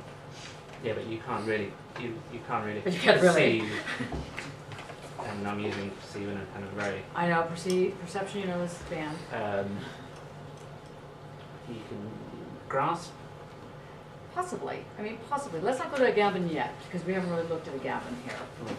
But you're on a good track there. Tom Waits did a song called Live On It. What's that now? Tom Waits. Yes? Did a song called Live On It. He just talks it through. And he gets off the bus, goes into a cafe, and sits down in the cafe and has his coffee. And then gets back on the bus. And he enjoys the moment. And then he says, nobody else got back on the bus, but they didn't see the magic. Okay. So, It could be that. just Yes. there. And either we do not do, or we just know that that's the space. Right, okay, we're getting warmer here. Yeah, Dane?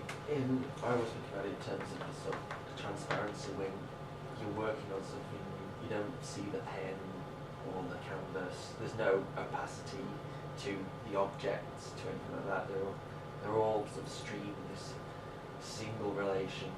And it's highly sort of problem metaphysics being everything's based on problems. Everyone's trying to solve problems which they can't solve. So you've got to look at things as they are in the world, as that's transparent. Being is that transparency of doing things without thinking, what is the problem of this? Why am I doing this? It's letting things happen, letting things be. Yes, letting things happen is very important to this. And one of the things that is happening in this is why it's not emptiness.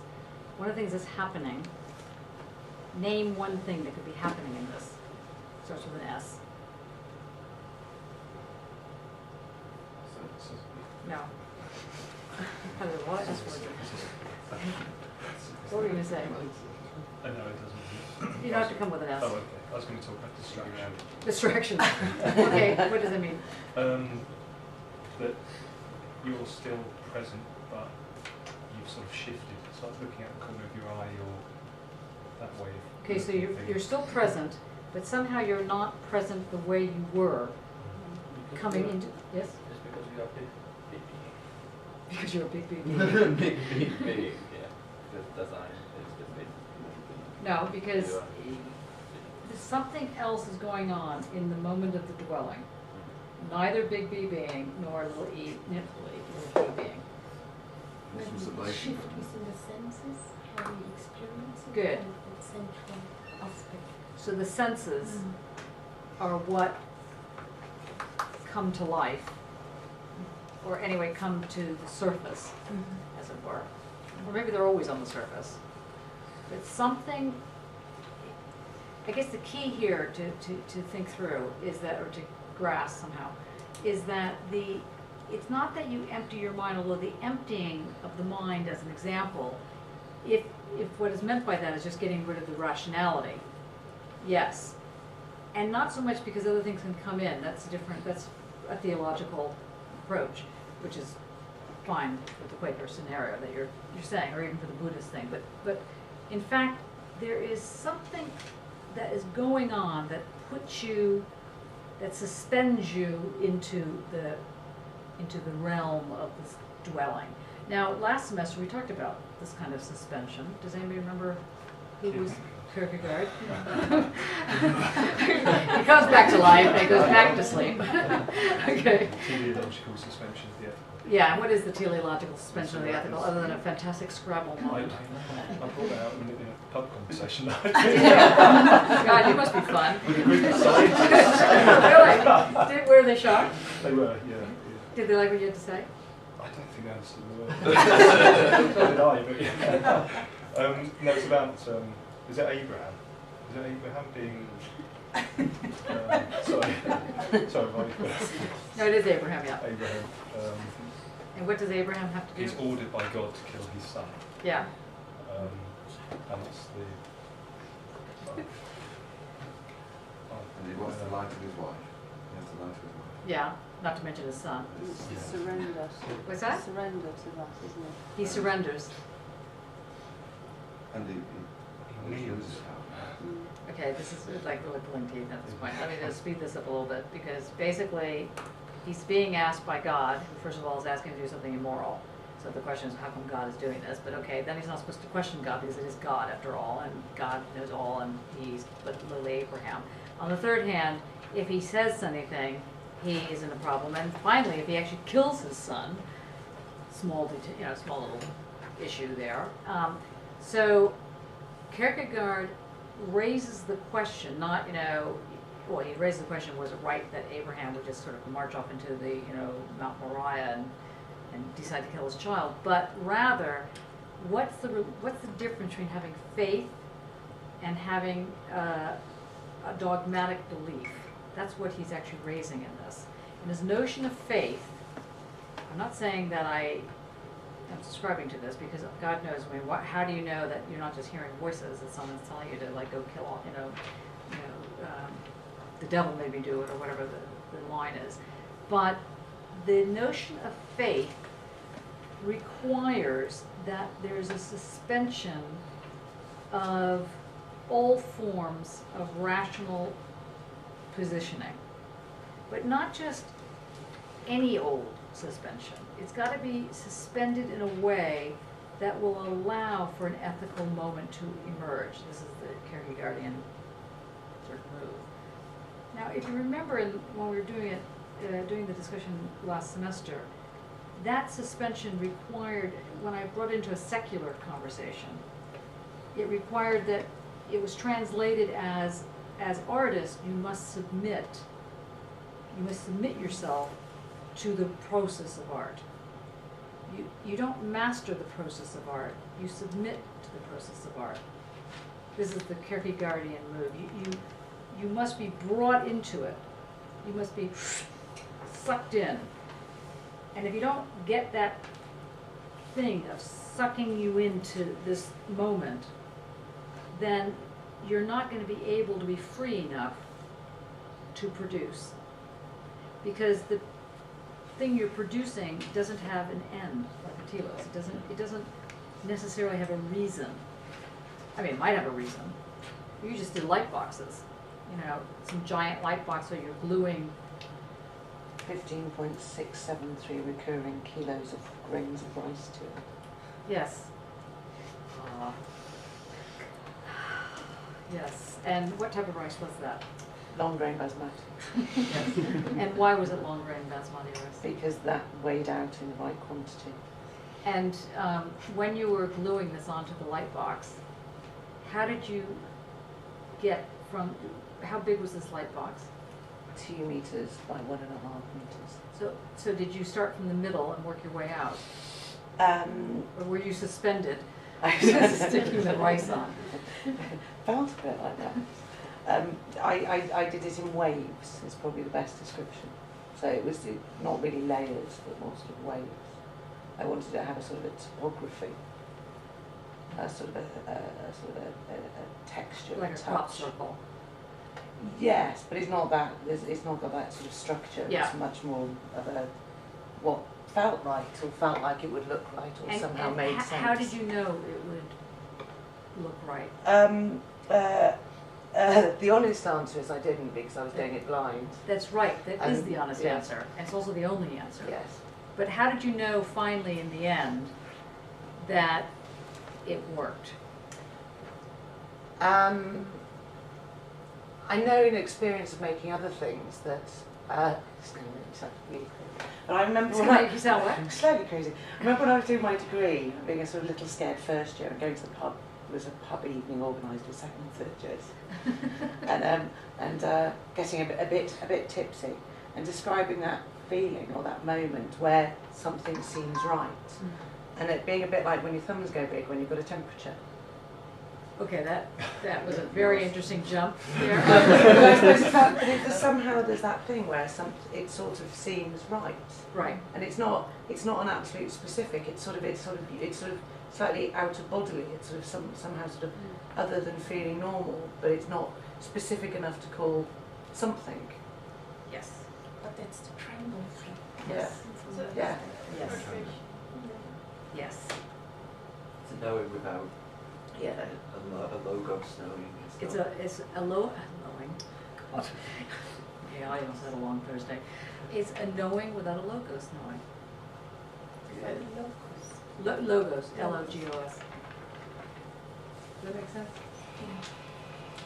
Yeah. Well, great. Don't call on me.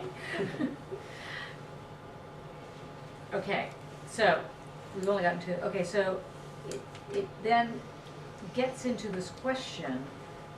So these intensities it has something to do with this dwelling moment, this thinking without thinking, or this thinking, a new type of thinking that is a sensuous thinking, sensuous logic of some kind. And what Leotard wants to suggest is that in order for you to not go out of your mind, or just be wandering around in this kind of like intense dwelling all the time, which is obviously not the case, he starts to develop this thing called the tensor band. Look at the tensor. Very good. On the wall. The tensor. Some kind of an economy. He calls it a band or an economy. It's very important that you get a sense of this.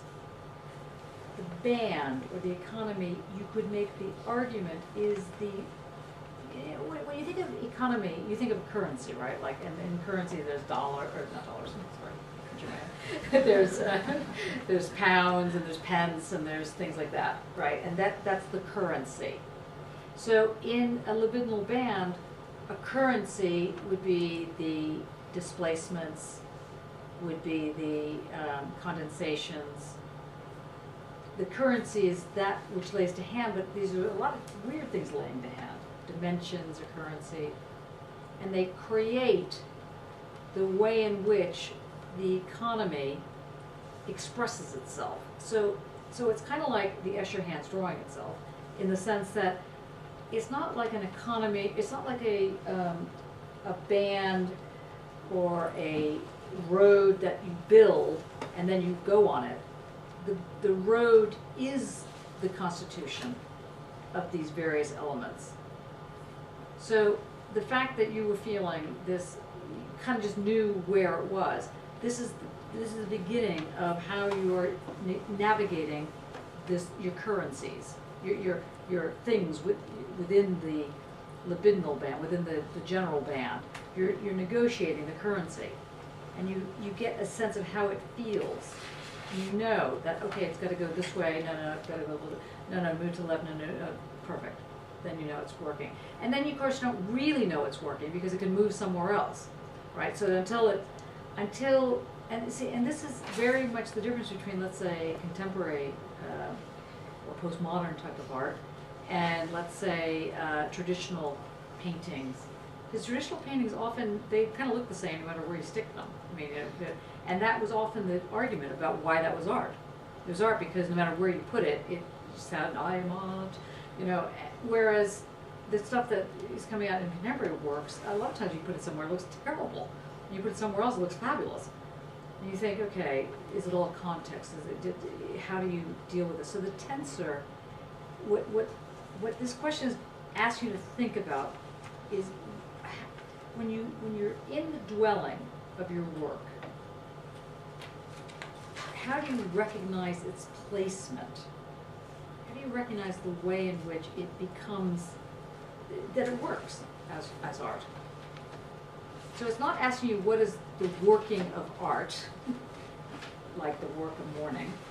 It's asking you, do you recognize how site-specific things need to be by understanding that the specificity of the site is a band, is a tensor band.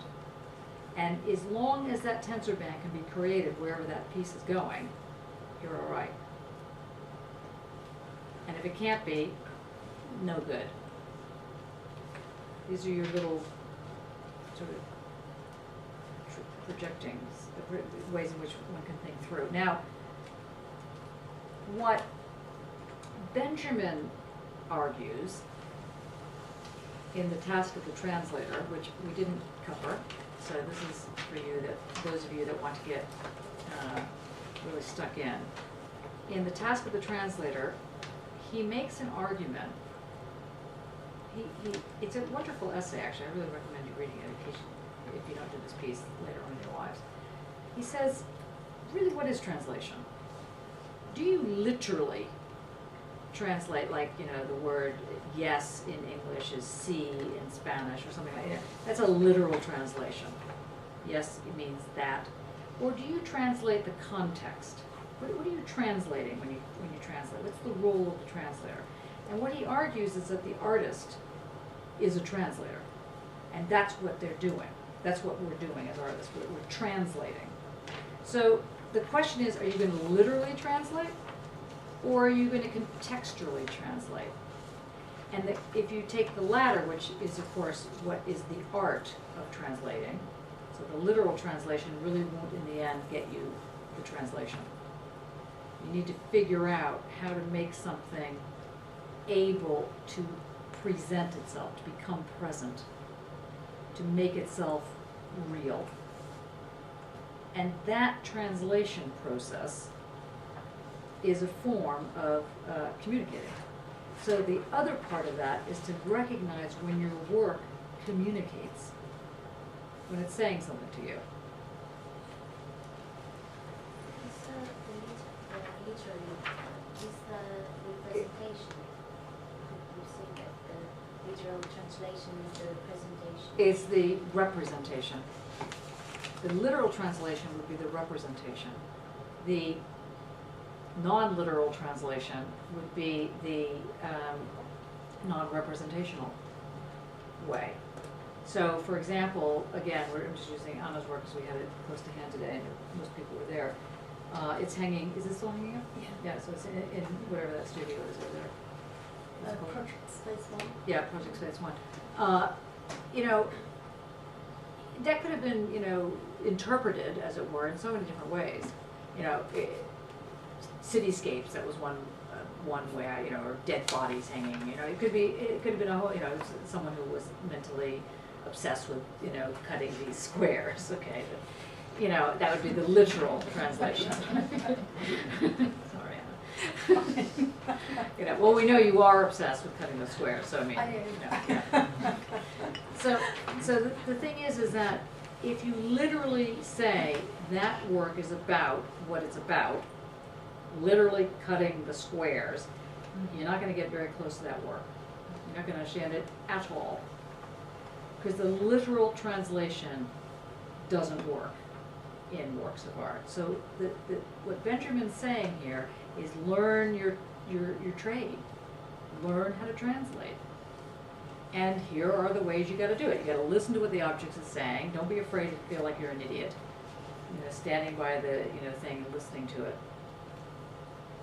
And listen with your eyes, or this thing. See, I see what you're saying. Listen with your eyes. Hear or see with your ears. He's asked me to move in this way. And so what this question's trying to get you to think about at the end of the day is how does this not sayable something create a fabric, create a material roadmap that makes your work come alive. Otherwise, it just is like dead in the water. And that, you know, is annoying. And I'm definitely, I don't know about you, is anybody in this room, I'll put it in a nice way. Is there anyone who actually thinks that there is no such thing as bad art? Is there anybody that thinks that all art is good art? No, you can't say that. You can't say what? All art is good. Okay. Because it's not good art, it's not art. So all art Is good art. is good art, otherwise it's not. Otherwise it's just a... Okay, but could you say that there's a way of saying that something is not art, that's being presented to you as art? So if somebody comes in, an artist, you know, has been painting, we'll use a painting moment. Or let's say, you know, we use this, and I say to you, do you love it? And it was like, well, I could do that, or it could work, but it's not. You know, okay, maybe this is a bad example, because maybe it's really very good. But let's just say paint by numbers. You know, picture a paint by numbers thing. You know, something that, you know, there's a book called Bad Art, which I bought. I was a lunatic. Because I want to prove to myself that I was correct in my view, that there is such a thing as bad art, so I ended up spending money on this thing. But anyway, you know, so go figure. But anyway. And in it was the worst pieces of work, honestly. There was some of it was just terrible. And someone saw me with this thing, and they said, you know, why do you have this book? All art is good art. There is no such thing as bad art. And I was like, you know, I don't believe you. You run a gallery. You know, there's things you're not going to represent. Well, I don't represent it because it's not the kind of work I do. No, you don't represent it because it's bad art. Now, is there anybody that actually thinks that all art that someone produces, all excrement, It's great art, okay? That's basically what I'm trying to get at here, the old Freudian problem. So so you do think that there are sort of rules-ish to the game. I kind of more think that it works or it doesn't work. Okay, Not right. good, bad. Okay, Because okay. sometimes there's a good boy and a bad. You know, the connotation with the word good and bad. Okay, so the word works. That something works or something doesn't work. Okay. It just won't work ever. Right. There is. And why won't it work? What makes something, or what makes it better? So isn't that back to what you were saying about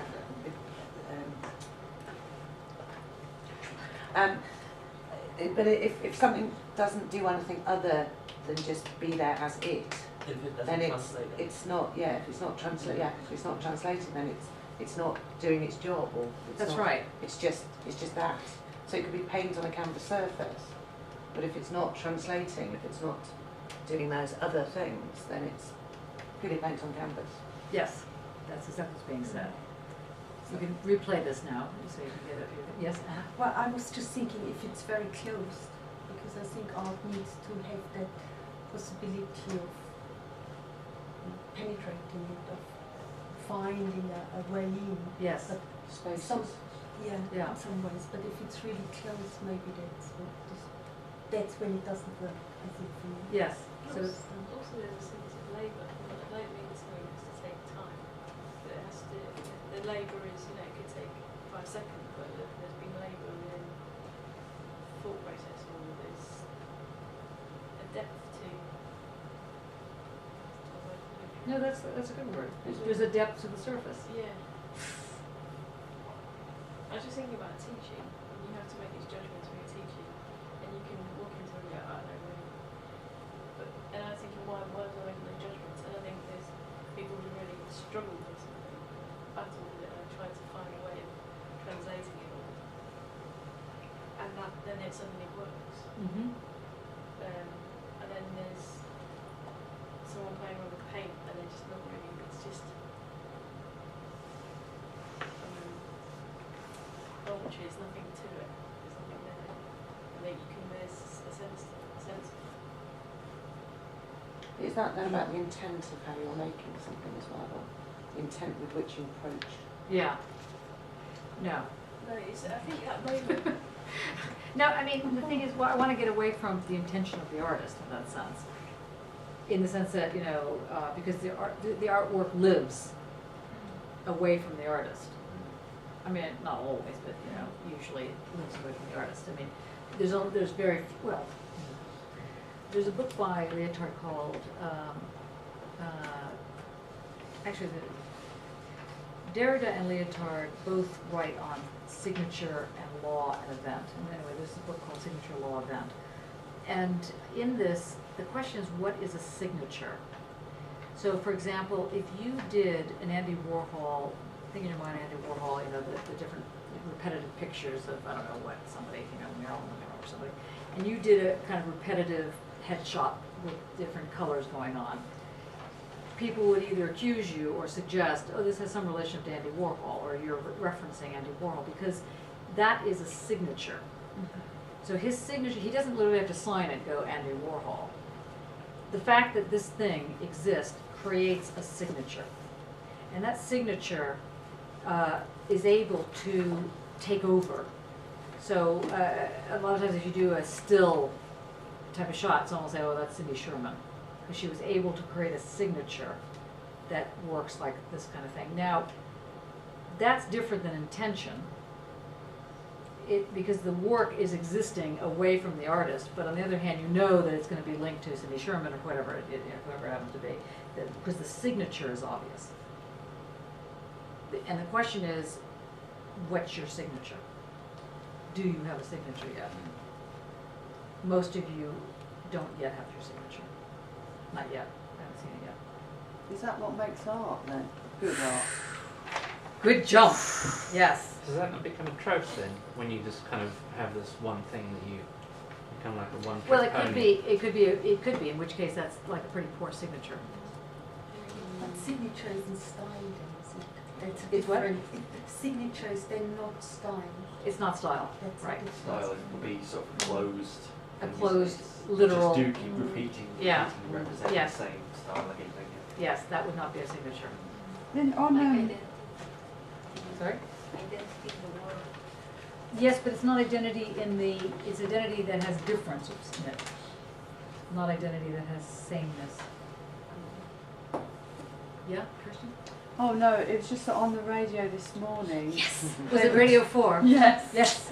They were talking about at the Andy Warhol, no, but it might as well have been David Bowie. Oh, yeah.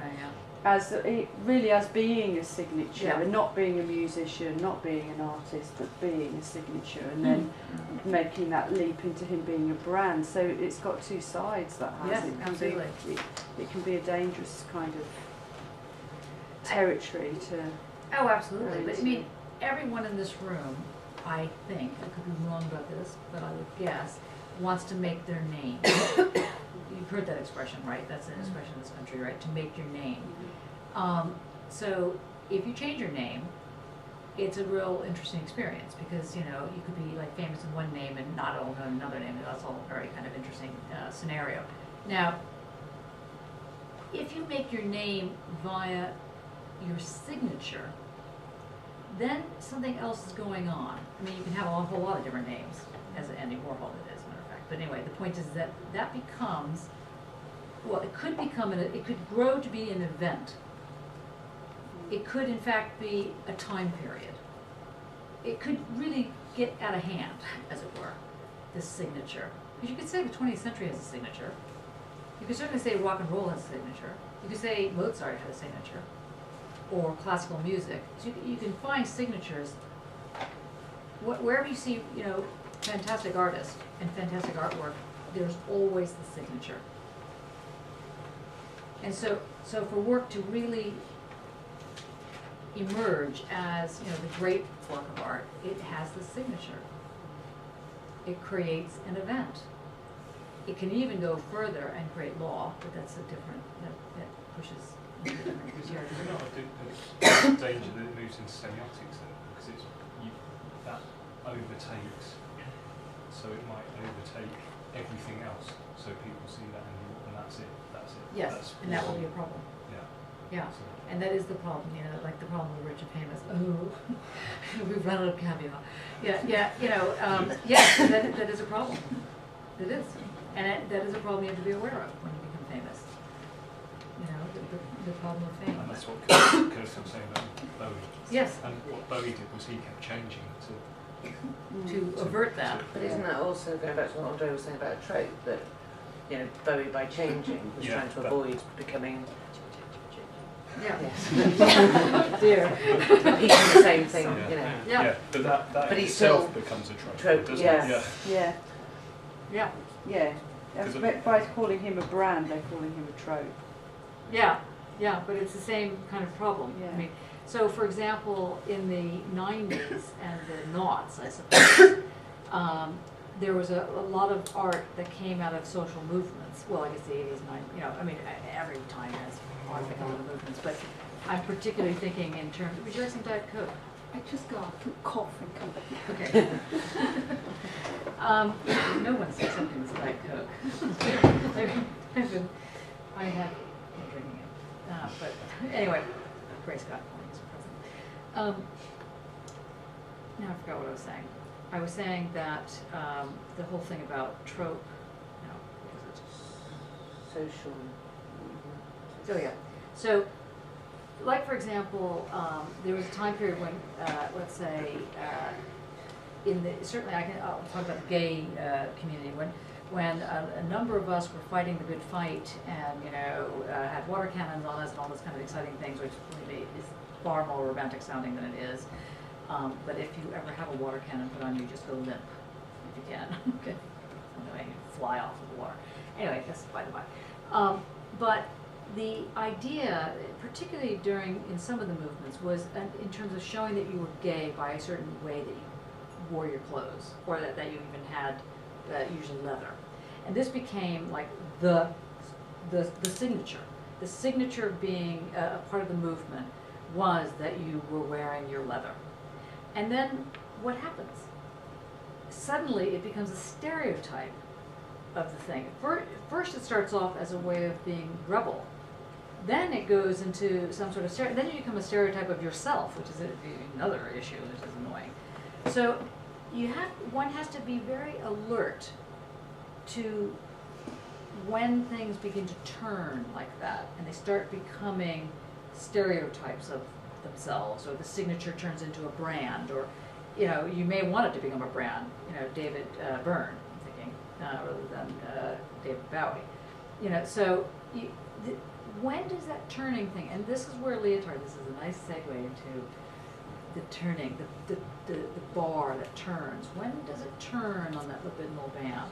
When does that turning? When are you aware how it spirals and how you need to begin to move in various ways, so that you're not either becoming this replicant or a trope or this kind of thing, but at the same time you're using these tropes to create something. So that becomes a difficulty, and this is what this question is trying to get you to think about. Is trying to ask you, how does this ability to speak actually begin to make sense? How does the sense begin to form terrains? How does the multiverses, as Dane was talking about, and how does that actually manifest itself? When you know how to hide. Very good. And can you explain that then? How do you hide?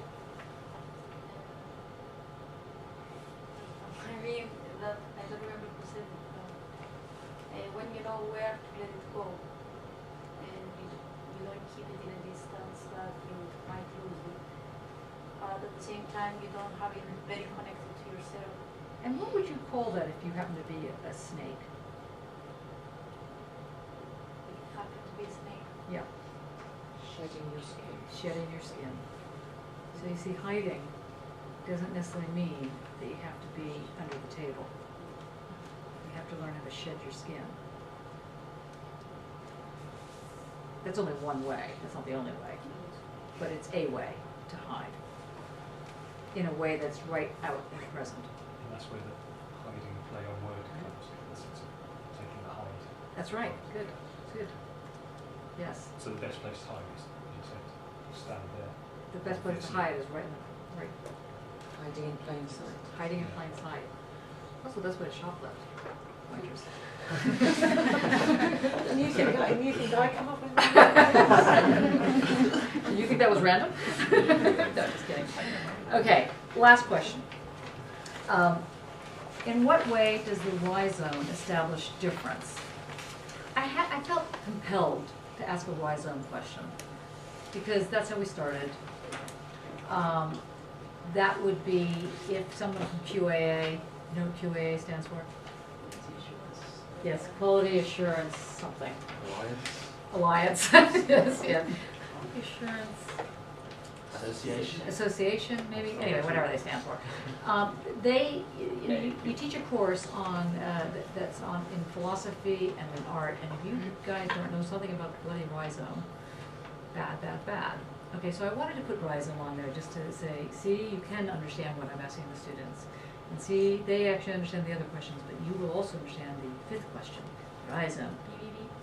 This is kind of like a word that is a buzzword.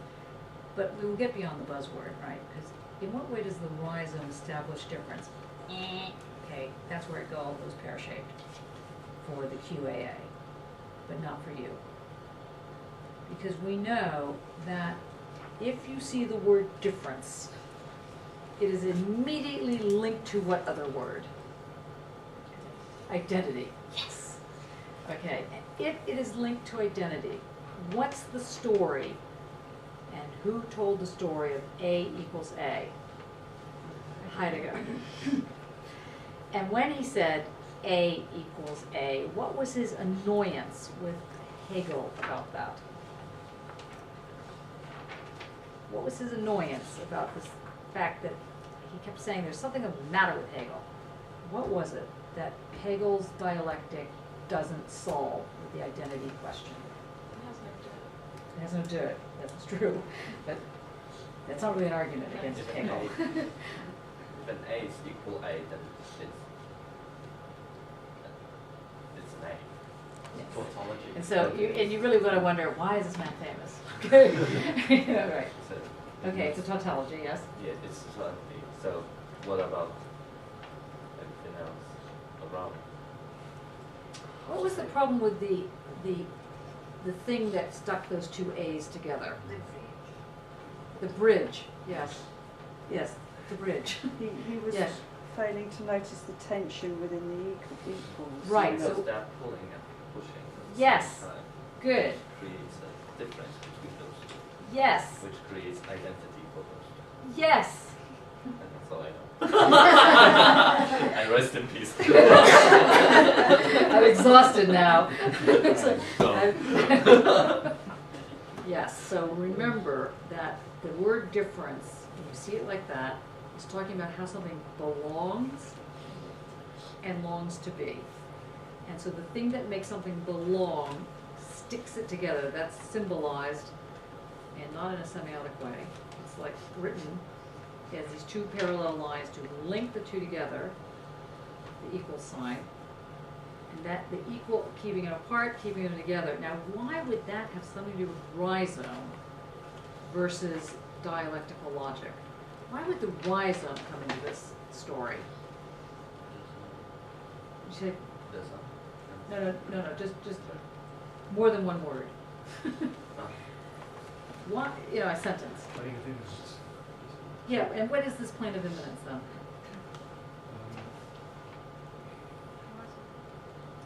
No, the plane of imminence is the big, starts with it's a four-letter word. Zero. Big zero. Good.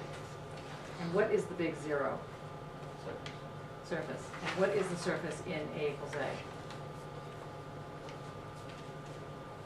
Yes, the equal sign. Yes, good. So if the equal sign is the surface in A equals A, and we know that the surface is in fact a plane of imminence, last point with rhizome, where does the rhizome come from then? Okay, but what? But that was very good, Stuart. It's good. That's right. Middle. Where does the rhizome come into that? Okay, these questions were a little harder than I thought. Yes? I'm doing movement for Yes, rhizome. right. I'm trying to figure it out. That's right. So let's, okay, what is a rhizome? Under the surface. No, rhizome is only on the surface. Okay, don't forget that. Rhizomes never go underneath the surface. I'm getting confused with the plants again. Yeah, no, it's okay. But a rhizome plant is like grass runs along the surface, right? Or it's not called couch grass. It's called couch grass. Isn't it? Mare's Yes. No, it's couch. Yes, it is Keeps couch. changing. No. I was corrected after explaining that I had the students that had presented this thing, and it was like, "What are you talking about? It's not called couch grass. It's couch grass." Anyway, it's a rhizome. Why is it a rhizome? What happens with this couch grass thing? Sorry, is it that it has only middle and No, rhizomes do something weird. What do? They spread. They spore. They just, and with the couch grass thing, the more you try and get rid of it, the more it spreads. And so, in fact, on Gardner's question time, which again, Mare's tail.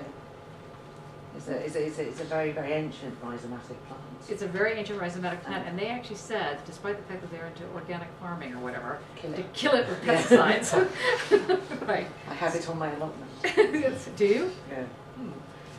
Anyway, so it spreads, and when it spreads, the edges of where it spreads to isn't really an edge, right? We know that. Because what it forms and it's spreading is a, Imminence. yes. And what's the first part of that? Plane of imminence. Plane of imminence, good. It forms a plane of imminence. So the plane of imminence, which is the surface, which is the equal sign, which goes back to A equals A, is established via rhizome. Easy peasy. So, Why is that important for establishing and creating meaning in a post-metaphysics, groundless ground world? That very fact that you can possibly understand that sentence speaks volumes of how well you've done. Can you understand that sentence? So, Dane? With metaphysics, you're always taking routes, you're planting yourself, you're looking around to give yourself meaning. So if you're not doing that, you need to find another way to Make meaning happen. Yeah, to generate meaning. And so you move laterally, you don't take roots, you can't be plucked out, you can't be uprooted, keep on going. Okay, and so how does that, how does that end? Does it end just very badly? I mean, what happens? Brings to totality. It breaks to There's totality. no totality, so it's going to sprawl Yeah. forever and will never stop. Because So it's the ever-expanding universe. yes, and it just goes. And it's not only like that's expanding, it's like expanding. Exactly. So it's like Mhm. dimension you can imagine. And had we gotten to the section on Einstein, which we'll get to when we go back and don't have to worry about this, Einstein makes the argument that there's the ever-expanding universe, that cosmology is ever-expanding, but he knows that the universe can't expand infinitely. So he doesn't know how to explain, it's really fascinating to read his notebooks though, he doesn't know how to explain how it both expands forever, but still is able to create stasis. It's still able to create meaning. It's still able to create like a whole somehow. I mean, WHOL, a universe. And so he says, I don't know how this happens, but it does happen. So I'm just going to say there is a thing called cosmological stasis, and he names it the fudge factor. It's fantastic. Yes. Because he can't explain logically how it happens, but he knows somehow it does happen. Nowadays we know that there's black holes involved and stuff like this, so there's other things that are afoot. But when he was writing, he just knew that it was expanding. The egg speaks. Right. Anyway. Yes, what were you going to say? You were going to say something when Dane was speaking. I was going to go on track to multiplicities. Yep.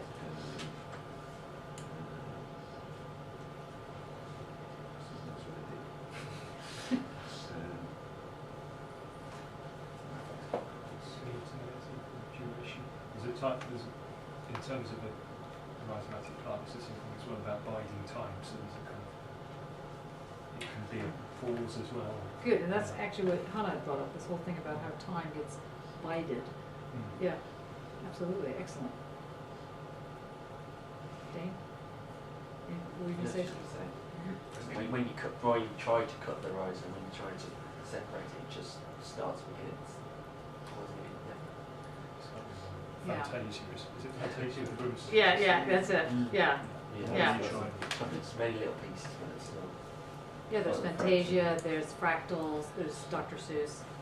You know, if you ever read The Cat in the Hat Comes Back, where they paint, you know, the cat comes to the house of the children and the mother's away, and he says, let's make everything turn pink, which is fantastic. I kind of wonder about the old Cat in the Hat, but anyway, so everything turns pink, and every time they kind of clean it up, it gets pink on the thing, and then it just keeps amassing. It's kind of like that, except in the end. Has anybody read that version of The Cat in the Hat? Because what happens in the end?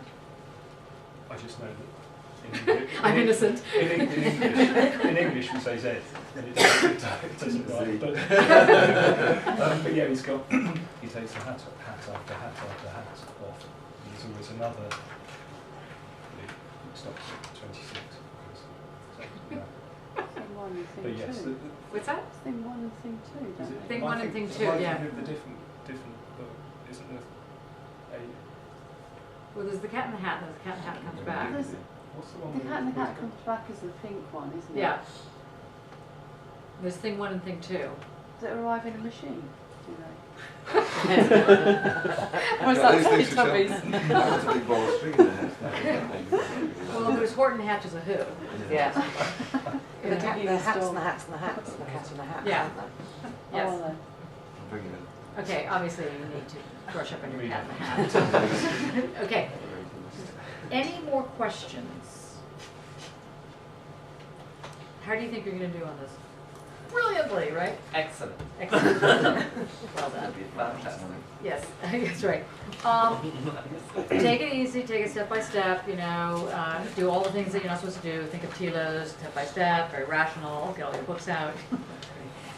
No, but see how you can play with this.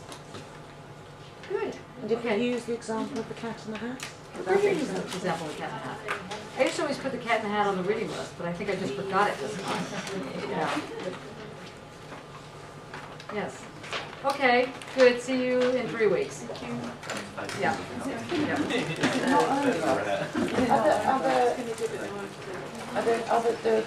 So there are sessions tonight? There's going to be 2 other sessions we voted on.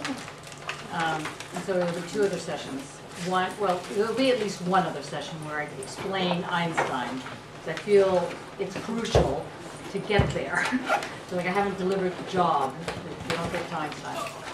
Sorry, what date's that? We're coming back to 15th is the April that week. Oh, we did. The 18th, yeah.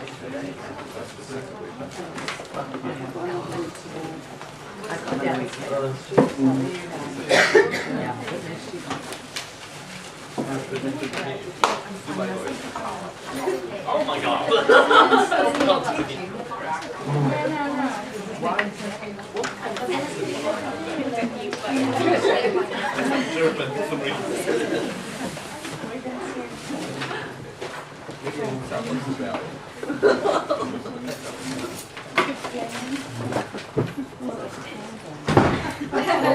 That's right.